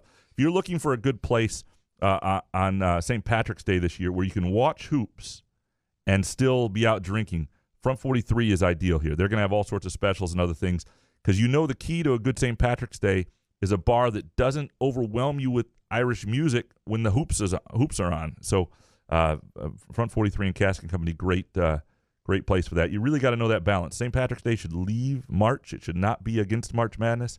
I wish it wasn't, but it still is. BPA next. If MSU loses in the first round because of our portal-less front court, wets the bed and Izzo retires, is that his legacy? Who would go out worse in that case, Coach D'Antonio or Stubborn Tommy? Uncanny similarities. Well, that's not D'Antonio's legacy. D'Antonio's legacy, even though everybody remembers the end, it was still it's the run. It's the but it gets brought up when you talk about D'Antonio. It does. You start with the success and then you end with If he walked away now, Izzo's is so much longer than D'Antonio's. It would not take long before people were like, man, that was. And the other thing is, it's not just that it was a great 2 decades, even if the last 5 years weren't exactly what people wanted, or 4 seasons, and they didn't get where they wanted to go. It's that I also think the next coach would struggle perhaps to the point that people go, gosh, I miss Izzo. And I don't think that's going to be Izzo's legacy. The other thing I would say is he's in the danger of Izzo ever leaving is the number of guys who would leave immediately. And so, because I want to say, like, Izzo has left the program in good shape for the next guy right now. Like, if he were to walk away and the next guy could walk into Fears and Holloman and Akins and, and Cohen Carr and the recruiting class, it's great. But the transfer portal opens up. They may lose all of those guys. So the problem is, it may be the best thing. Even when Tom Izzo dies, you may want to just put his corpse on the bench so guys can't transfer during the season and have somebody else coach the team, because what's going to be the hardest thing for the next coach is that initial transition, and that's going to be very interesting. Adam next. Basketball is too depressing right now. I'm looking to stop at Groovy Donuts for the first time this weekend. What are the top 3 to 5 must-try donuts? Don't hit me with the eat a quarter of 4 different ones BS. If I want to try 4, I'll eat 4 full ones like an American. Appreciate you, Adam. Red Velvet is my favorite go-to. Oh, yeah. I love their fritters. I do love this peanut butter cup donut one they have. I think they do their plain, but what's it? Not butter. Just tell us butter. which ones you don't eat or you don't like. Yeah, but I do think this peanut butter cup donut that they have available this weekend, again, groovydonuts.com to pre-order, is one of their absolute best. It's got M&Ms, it's got peanut butter M&Ms, it's got frost. It's just light, fluffy yeast donut filled with chocolate cream and topped with peanut butter icing, Reese's Pieces and chocolate drizzle. Like, what in the world is better than that? I mean, what? Tell me something that's better. That's better than sex. That's better than anything. That's incredible. Anyway. MZA, should I give up all the hope from MSU basketball? No, because what fun is that? And you're still going to want to follow them in March. And what I would say is just don't. Just be dead inside. The best thing you have going this year is if MSU basketball does lose on the first weekend, MSU hockey the next weekend opens its NCAA tournament. So you're going to have NCAA tournament action to watch the following week either way. And if MSU is the hockey school it says it is, then everybody will be happy. MZA, why is Izzo so stubborn when it comes to playing Carr and Booker? Well, some of it's because Jaden Akins is better than Carr, and Malik Hall is better than Booker, right?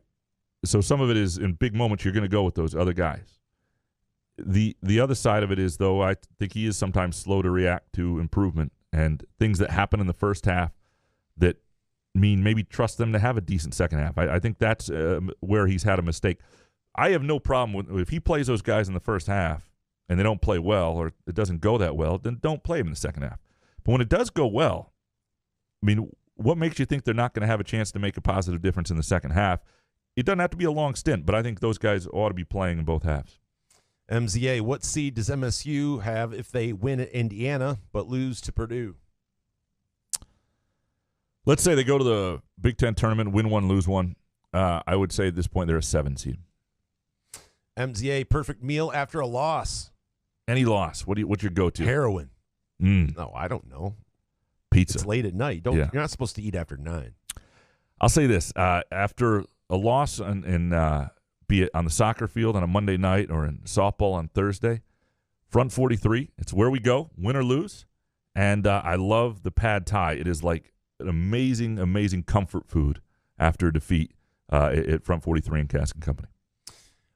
Sports Guy 1919. Is it me or have Big Ten refs been much better this year?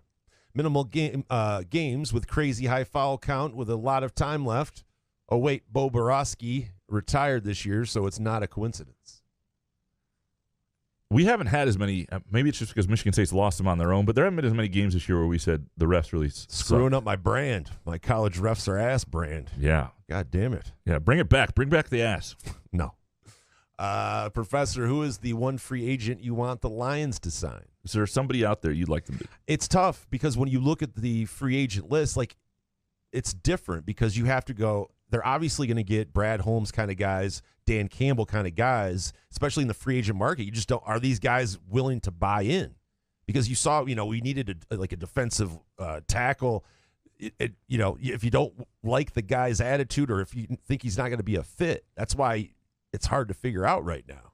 I just trust Brad Holmes so much. I'm just like, all right, he can handle it. Yeah, I mean, there's not one player. I'm just like, damn. The position you think they need most is linebacker, okay, or corner. Which the good news about linebackers is it's one of the least expensive positions. It's like running back on defense. Like you can go get a good linebacker for just not need a guy with some speed, some side to side speed, but a corner definitely.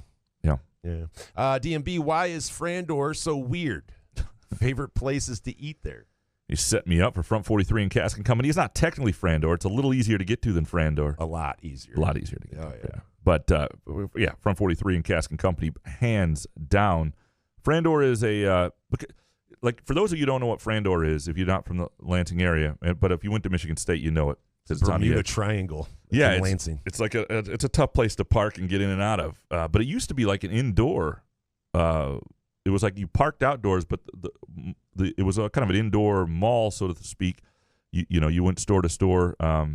Most of it indoors, not all of it, but like I used to go to the barbershop down in the basement there. There was a good bookstore in it. Baskin Robbins was there for ice cream. I don't know. I had a lot of good memories as a kid, but I didn't have to drive as a kid, so I don't. It is weird. I don't. It was ahead of its time, and now it's well behind its time. Trees up next. How is it that Graham, a Hallmark movie romantic, has not said one thing about the best love story of our generation, Travis and Taylor? See, this is where it gets ruined, though, because I think football fans generally are just like, they're fine. Taylor Swift, Travis Kelce, Super Bowl's over, great. But it's this kind of thing, like don't you love this love story? Like, all right.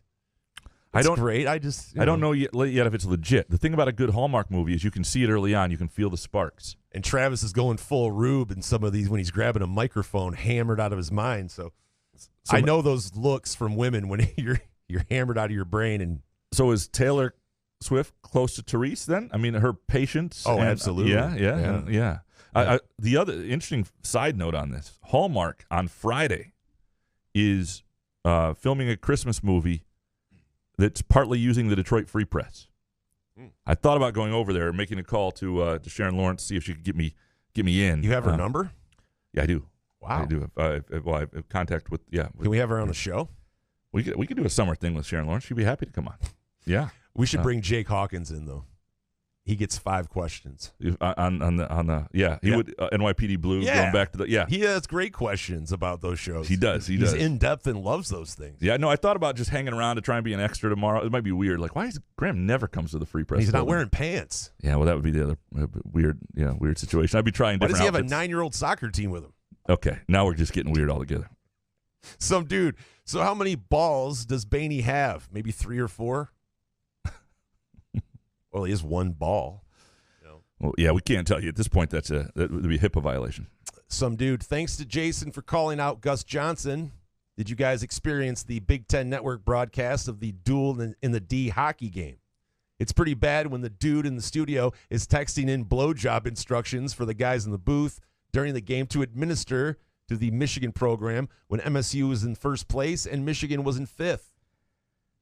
You know, I had the game on mute and did not listen to how bad the broadcast was. So I did not Blowjob surprise instructions. it. How Yeah. many instructions are there? I'm gonna have to go back and listen. That sounds like quite a broadcast. Get on your knees. You know? Yeah. There. Keep You know, going. it's always a shame when people don't do the broadcast right. But that may be one that's actually entertaining.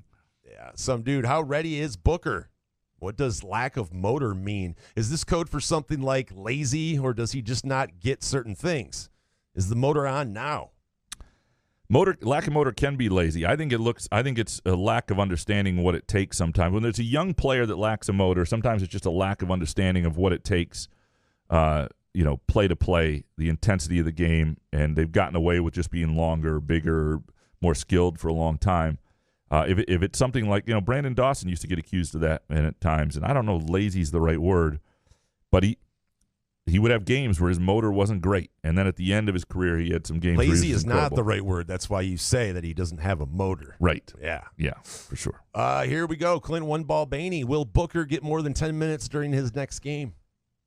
Prediction, yes, he'll play 11. Let's say that. How ready is he? I think he's ready for 11 minutes. Clint Baney, what will the Detroit Lions win total be next fall?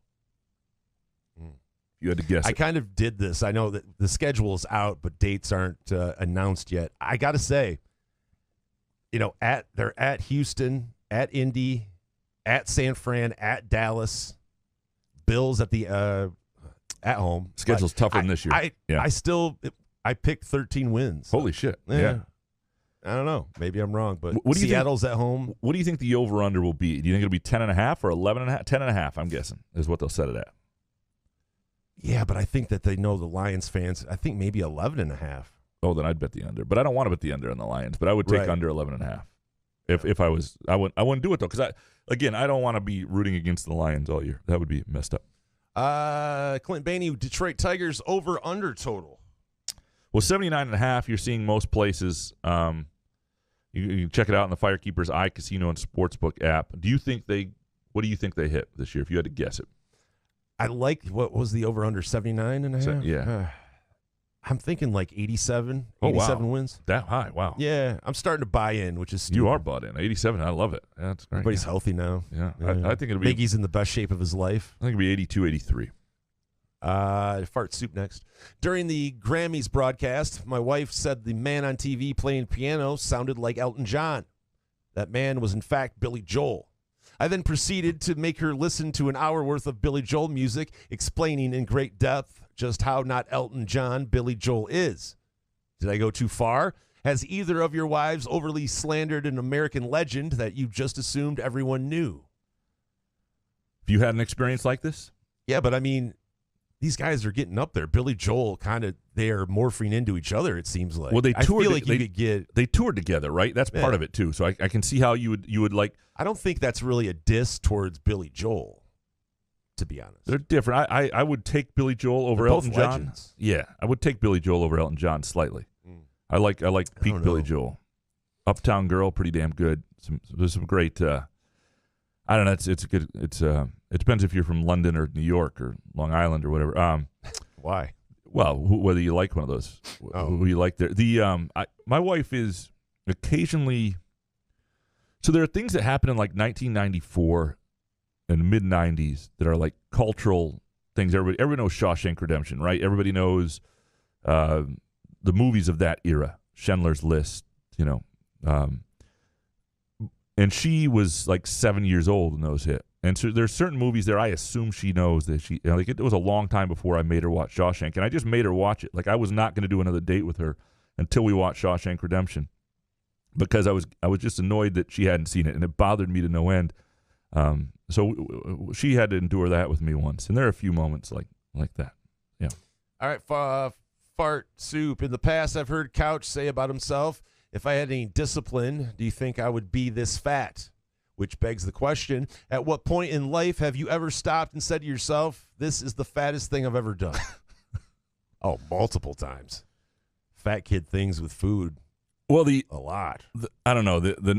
the 10 groovy donuts in 9 minutes that I ate doing this podcast. That counts. This is up there. Yeah. But, that was more competing. So that wasn't a fat kid thing. That was more an athlete If you ever thing. eat dessert first and then the meal, Done that that's a lot. fat kid shit. Done that a lot as a kid.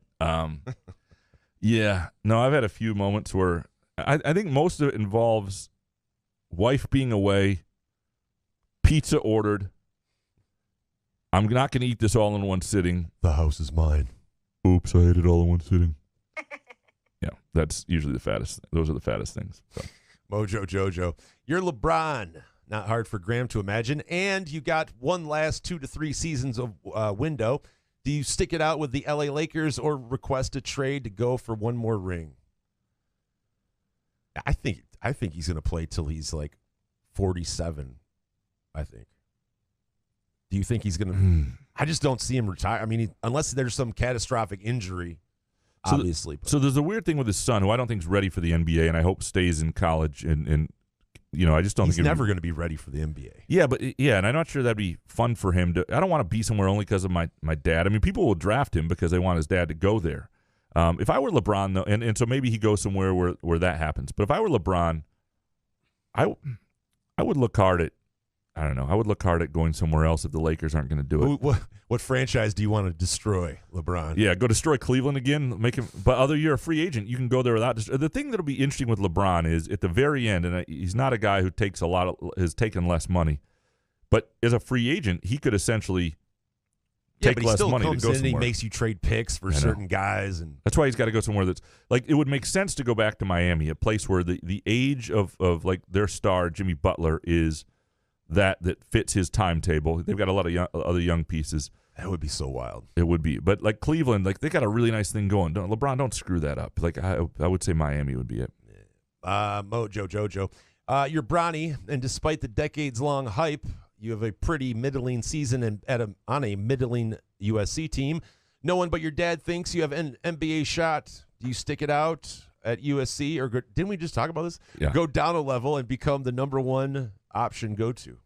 Oh, go down to like mid-major or something like that. I would stick it out and try and be a guy at USC or wherever your dad goes. If you want to, I don't know if you want to keep being at USC, but I would. USC is a good school. I would stick it out and I would try to become a guy and I would try and get drafted on my own merits. And if your dad's still going to be in the NBA for a couple more years, then if you really want to get drafted, you're not going to get drafted otherwise. You can still do that, drafted because of my dad thing in a couple of years, and just wait. But I wouldn't leave now when you're clearly not ready. Mojo Jojo, over under number of fast food wrappers thrown to the wind by Graham if we see unplanned snow in April. # Pure Michigan. Softball doesn't start till May, so Eastlick, you've got till then. Like I can deal with off-putting weather in April. April's when I get in shape. Neurotic Pants. I have to brag about having the best woman ever. She bought us first 4 tickets for my birthday. 2-in-1 questions. How are the first 4 selected, and when or will I see Michigan State? So it's selected on the NCAA, tournament selection show. I don't think you'll see Michigan State. They would have to really if they lose to Ohio State and then drop another game. If they lose beyond Purdue, if they lose 3 of their last 4 in the regular season, they'll be in first 4 territory. I don't think that's what's gonna happen. First 4 tickets in Dayton, very cool. Could be fun. But yeah, I don't think you'll see MSU. Neurotic Pants. Jason, like Graham, you're a stand-up dude, and you aren't a rube. Putting my arse kissing aside, do you think MSU basketball will make the Sweet 16 this year? Yes or no? Bazooka time. Bazooka time. No. You sounded like no. Yeah, I was gonna say. I was waiting. No. Fuck no. After that Iowa game, no. Yeah. I'm dead inside. Ken Chu, with the unbalanced basketball schedule in the expanded Big Ten, will the tournament championship become a bigger deal than the regular season championship?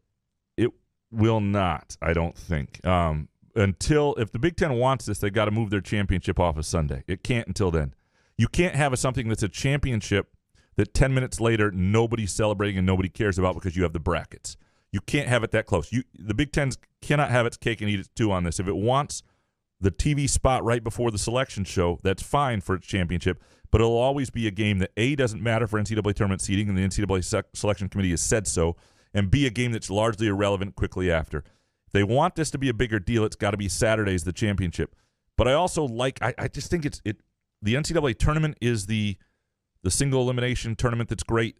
But the Big Ten regular season, the meat of that and the importance of that is still, it's still bigger than the postseason tournament in the Big Ten. And I think one of the cool things is as you get bigger and bigger, is now everybody's going to be a one play. So yeah, it'll matter who you played home and road, but there'll be fewer and fewer games where your teams you're playing twice. And in some ways, you've almost gotten so big that it makes it more fair, if that makes any sense.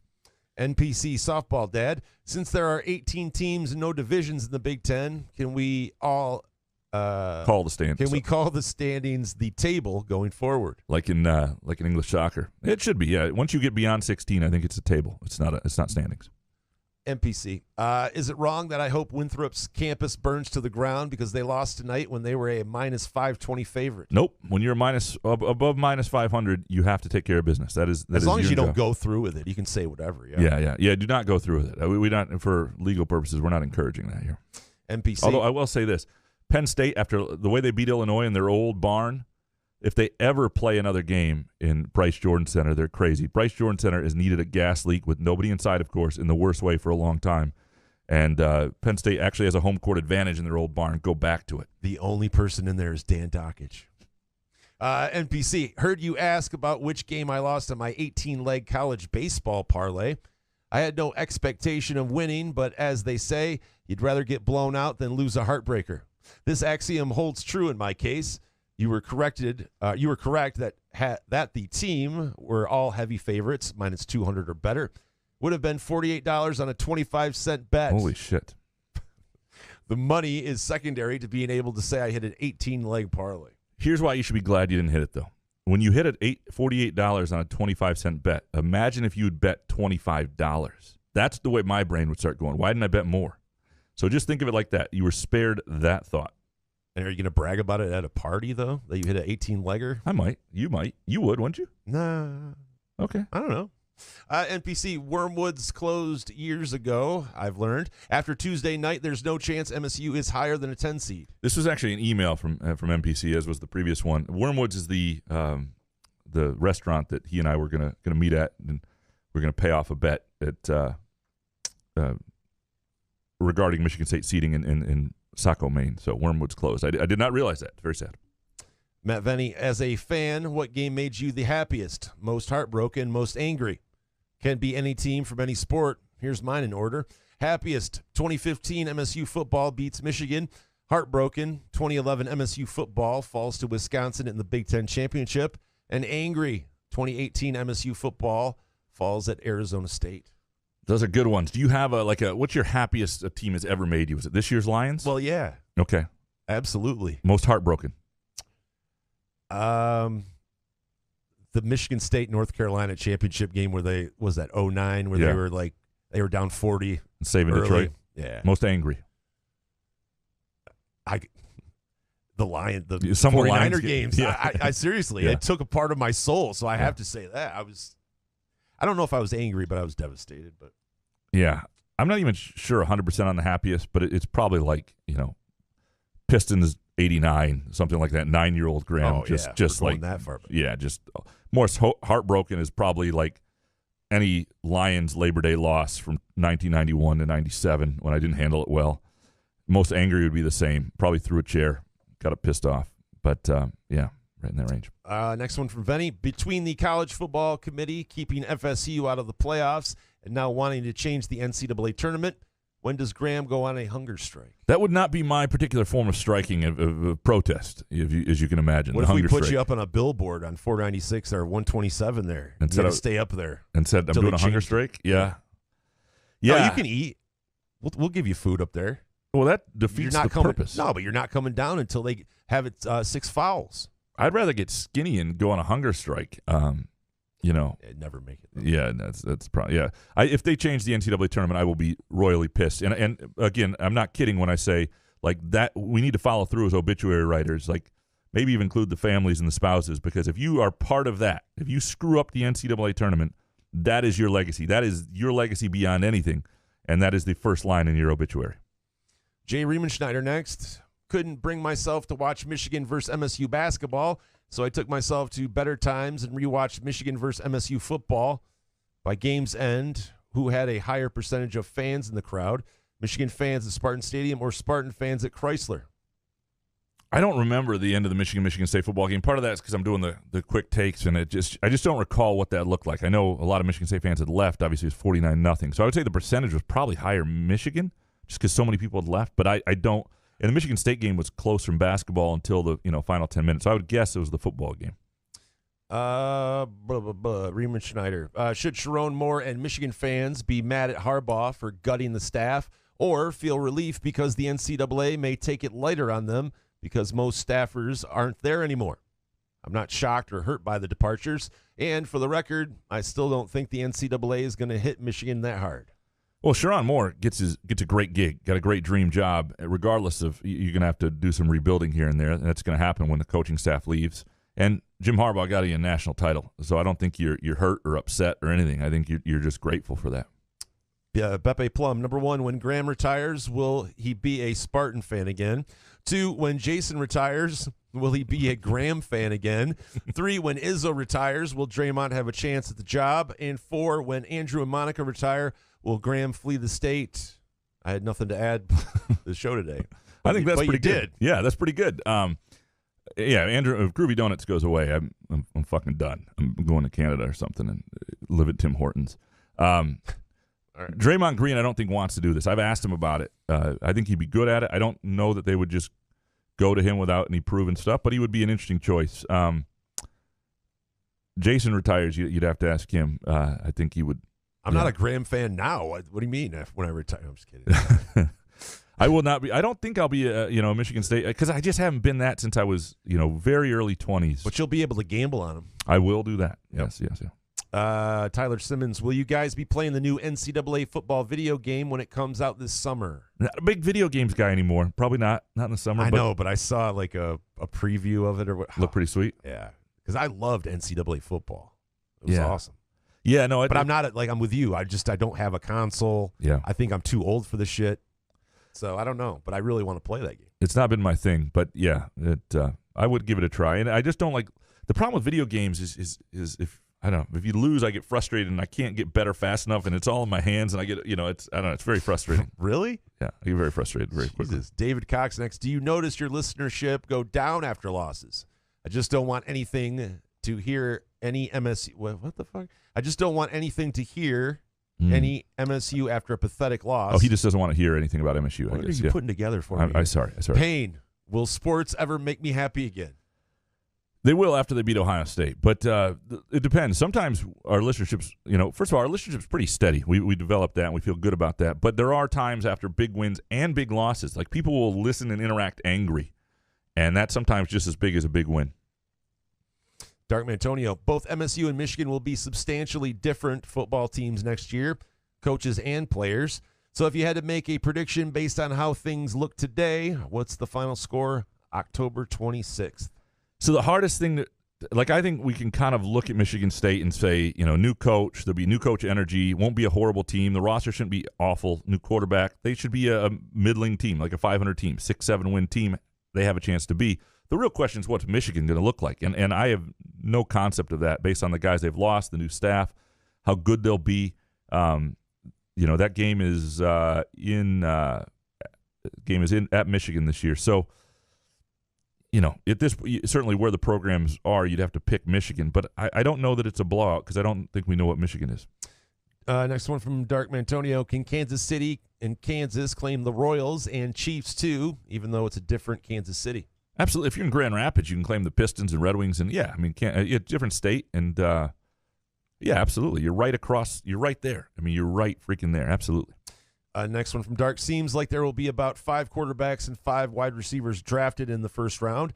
So who will and should get drafted higher, J.J. McCarthy or Keon Coleman? It depends what you think McCarthy will be as a pro, and I've read all sorts of different things on this. Some people think some of it I don't buy, though. That he's going to be like a high first rounder, possibly, or end of first rounder. I think Coleman's probably the safer pick because I think he will be an impact pro. Yeah, he's a freak. Yeah. So but if you need a quarterback and you think McCarthy's the guy, but I think Coleman's more likely to go higher. Next one, Hans Jurgen. I guess it's good MSU hockey is doing well, but few sports fan care about college hockey. Excuse me. How am I supposed to feel good about their success as a fan if I can't lord victories and championships over people? Their apathy is a buzzkill. Make them care. You can hoard victories over anybody. Like like if you're talking about a Michigan State rivalry, just because Michigan doesn't care as much about basketball, that's on them. You know, they don't get to just be football and make you feel shit. You choose how you feel about that. If Michigan State's winning in hockey in that rivalry, which they haven't in a long time, I would hold off on holding that over people because the last decade it points the other direction. Or in basketball, it shouldn't be just football just because that's their main sport and they're able to shake everything else off. You can hold whatever you want over somebody. That's part of the deal. Hans, does Izzo need to bring in a big man guru as an assistant next year? I don't know what that looks like. Bill Walton? I think he just needs to bring in a big man. Hakeem? Hans, the way Sissoko's playing, I think he listens to the show. I'm sorry. He's lost his confidence listening to the show. Understandable. We apologize, Monty. Great guy, though, man. Absolutely. You're a good guy. Hans, do you dream about writing columns? Very rarely. Every once in a while I wake up in like a sweat that I've forgotten to do something or whatever, but and usually I have. So, but not often. Hans, Izzo seems to treat the media respectfully. Have you ever seen him insult a member of the media? Yeah, he's insulted me before. What do you mean, have I ever seen it? I think that's the bit. Yeah, absolutely. He does generally respect the media, though, more than a lot of coaches. He respects the job they have to do. He gives great access, even if he's pissed at you, which is terrific. And he's willing to explain things and take your calls and have it out with you. But he's also definitely willing to insult you. Why don't you write something? Why don't you write something, huh? Why don't you write something? Jake Hawkins, one bracketologist, has MSU as a 9 seed in the same region as UConn. Should we ignore that? I would say ignore all bracketologists right now because they don't know what region anybody will be in. UConn would not be ideal, isn't it? I mean, that's why you don't want to be in the 8-9 because you wind up playing a 1, and the odds are that's going to be where the worst matchup is. If you're Michigan State, you don't want to mess around trying to follow a 10 or 11. Do everything you can to get to a 7 seed. Get out of those top 4 teams. Before it was a 6 seed, maybe you can still get there, but I think do what you can to get out of 7 seed. I still think you can wind up with a 7 if you just win the games you're supposed to win. Next one from the Hawk. What's the next step women's basketball coach Robin Freilich has to take to make MSU women's a good competitive team? Not that I'm expecting them to be on the same level as UConn or Tennessee under Pat Summitt, nor do I expect her to find the next Caitlin Clark. Well, it's going to be a bit because, she's, I think, a fantastic game coach. She's been great, proven at getting the most out of this team. I love the style they play, but they've got a lot of veterans on this team. So she's going to have to rebuild the roster a little bit. So I do think there's going to be a little bit of a dip before it's although maybe she can overcome that. So I think it's how she rebuilds the roster. And she's done a lot with a team that needed some energy and needed some juice in a program that I think needed it a little bit. But it might take a minute for her to – she's going to have to recruit and recruit at a high level. And I trust that she'll be able to get the most out of the players she does recruit. Jerk guy, how much would a top flight center cost in NIL dollars? Maybe $1 million, but I don't think you need that if you're Michigan State. I think what you probably need is, a guy who's a really good player at the mid-major level is looking to step up, and that guy's probably going to cost you $200,000. Jerk guy, which one of you is the biggest Kotzbrocken? Oh, fuck. Hold on one second. This is what I see. Everybody stops and they It is staring a- at me. I got passion in my pants. Piece of shit is the word. we're kind of equally up there, I'd say. Probably. Jerk guy, how much is Walker hampered by the groin injury? And if you were coaching Izzo's team, how much would you rest him? I'd want to know how much it could get better with rest. Like, if this is something that's going to take a month at the end of the season, there's no time for it. Like, how much better would it be for him to not play the Ohio State game and then bring him back into practice by, like, Tuesday, Wednesday of the week, ramping up for Purdue? If that made a big difference, then I would look at doing that. Otherwise, you just play him, and I do think it's hampering him. He played it really well against Michigan, but it doesn't quite look like the same.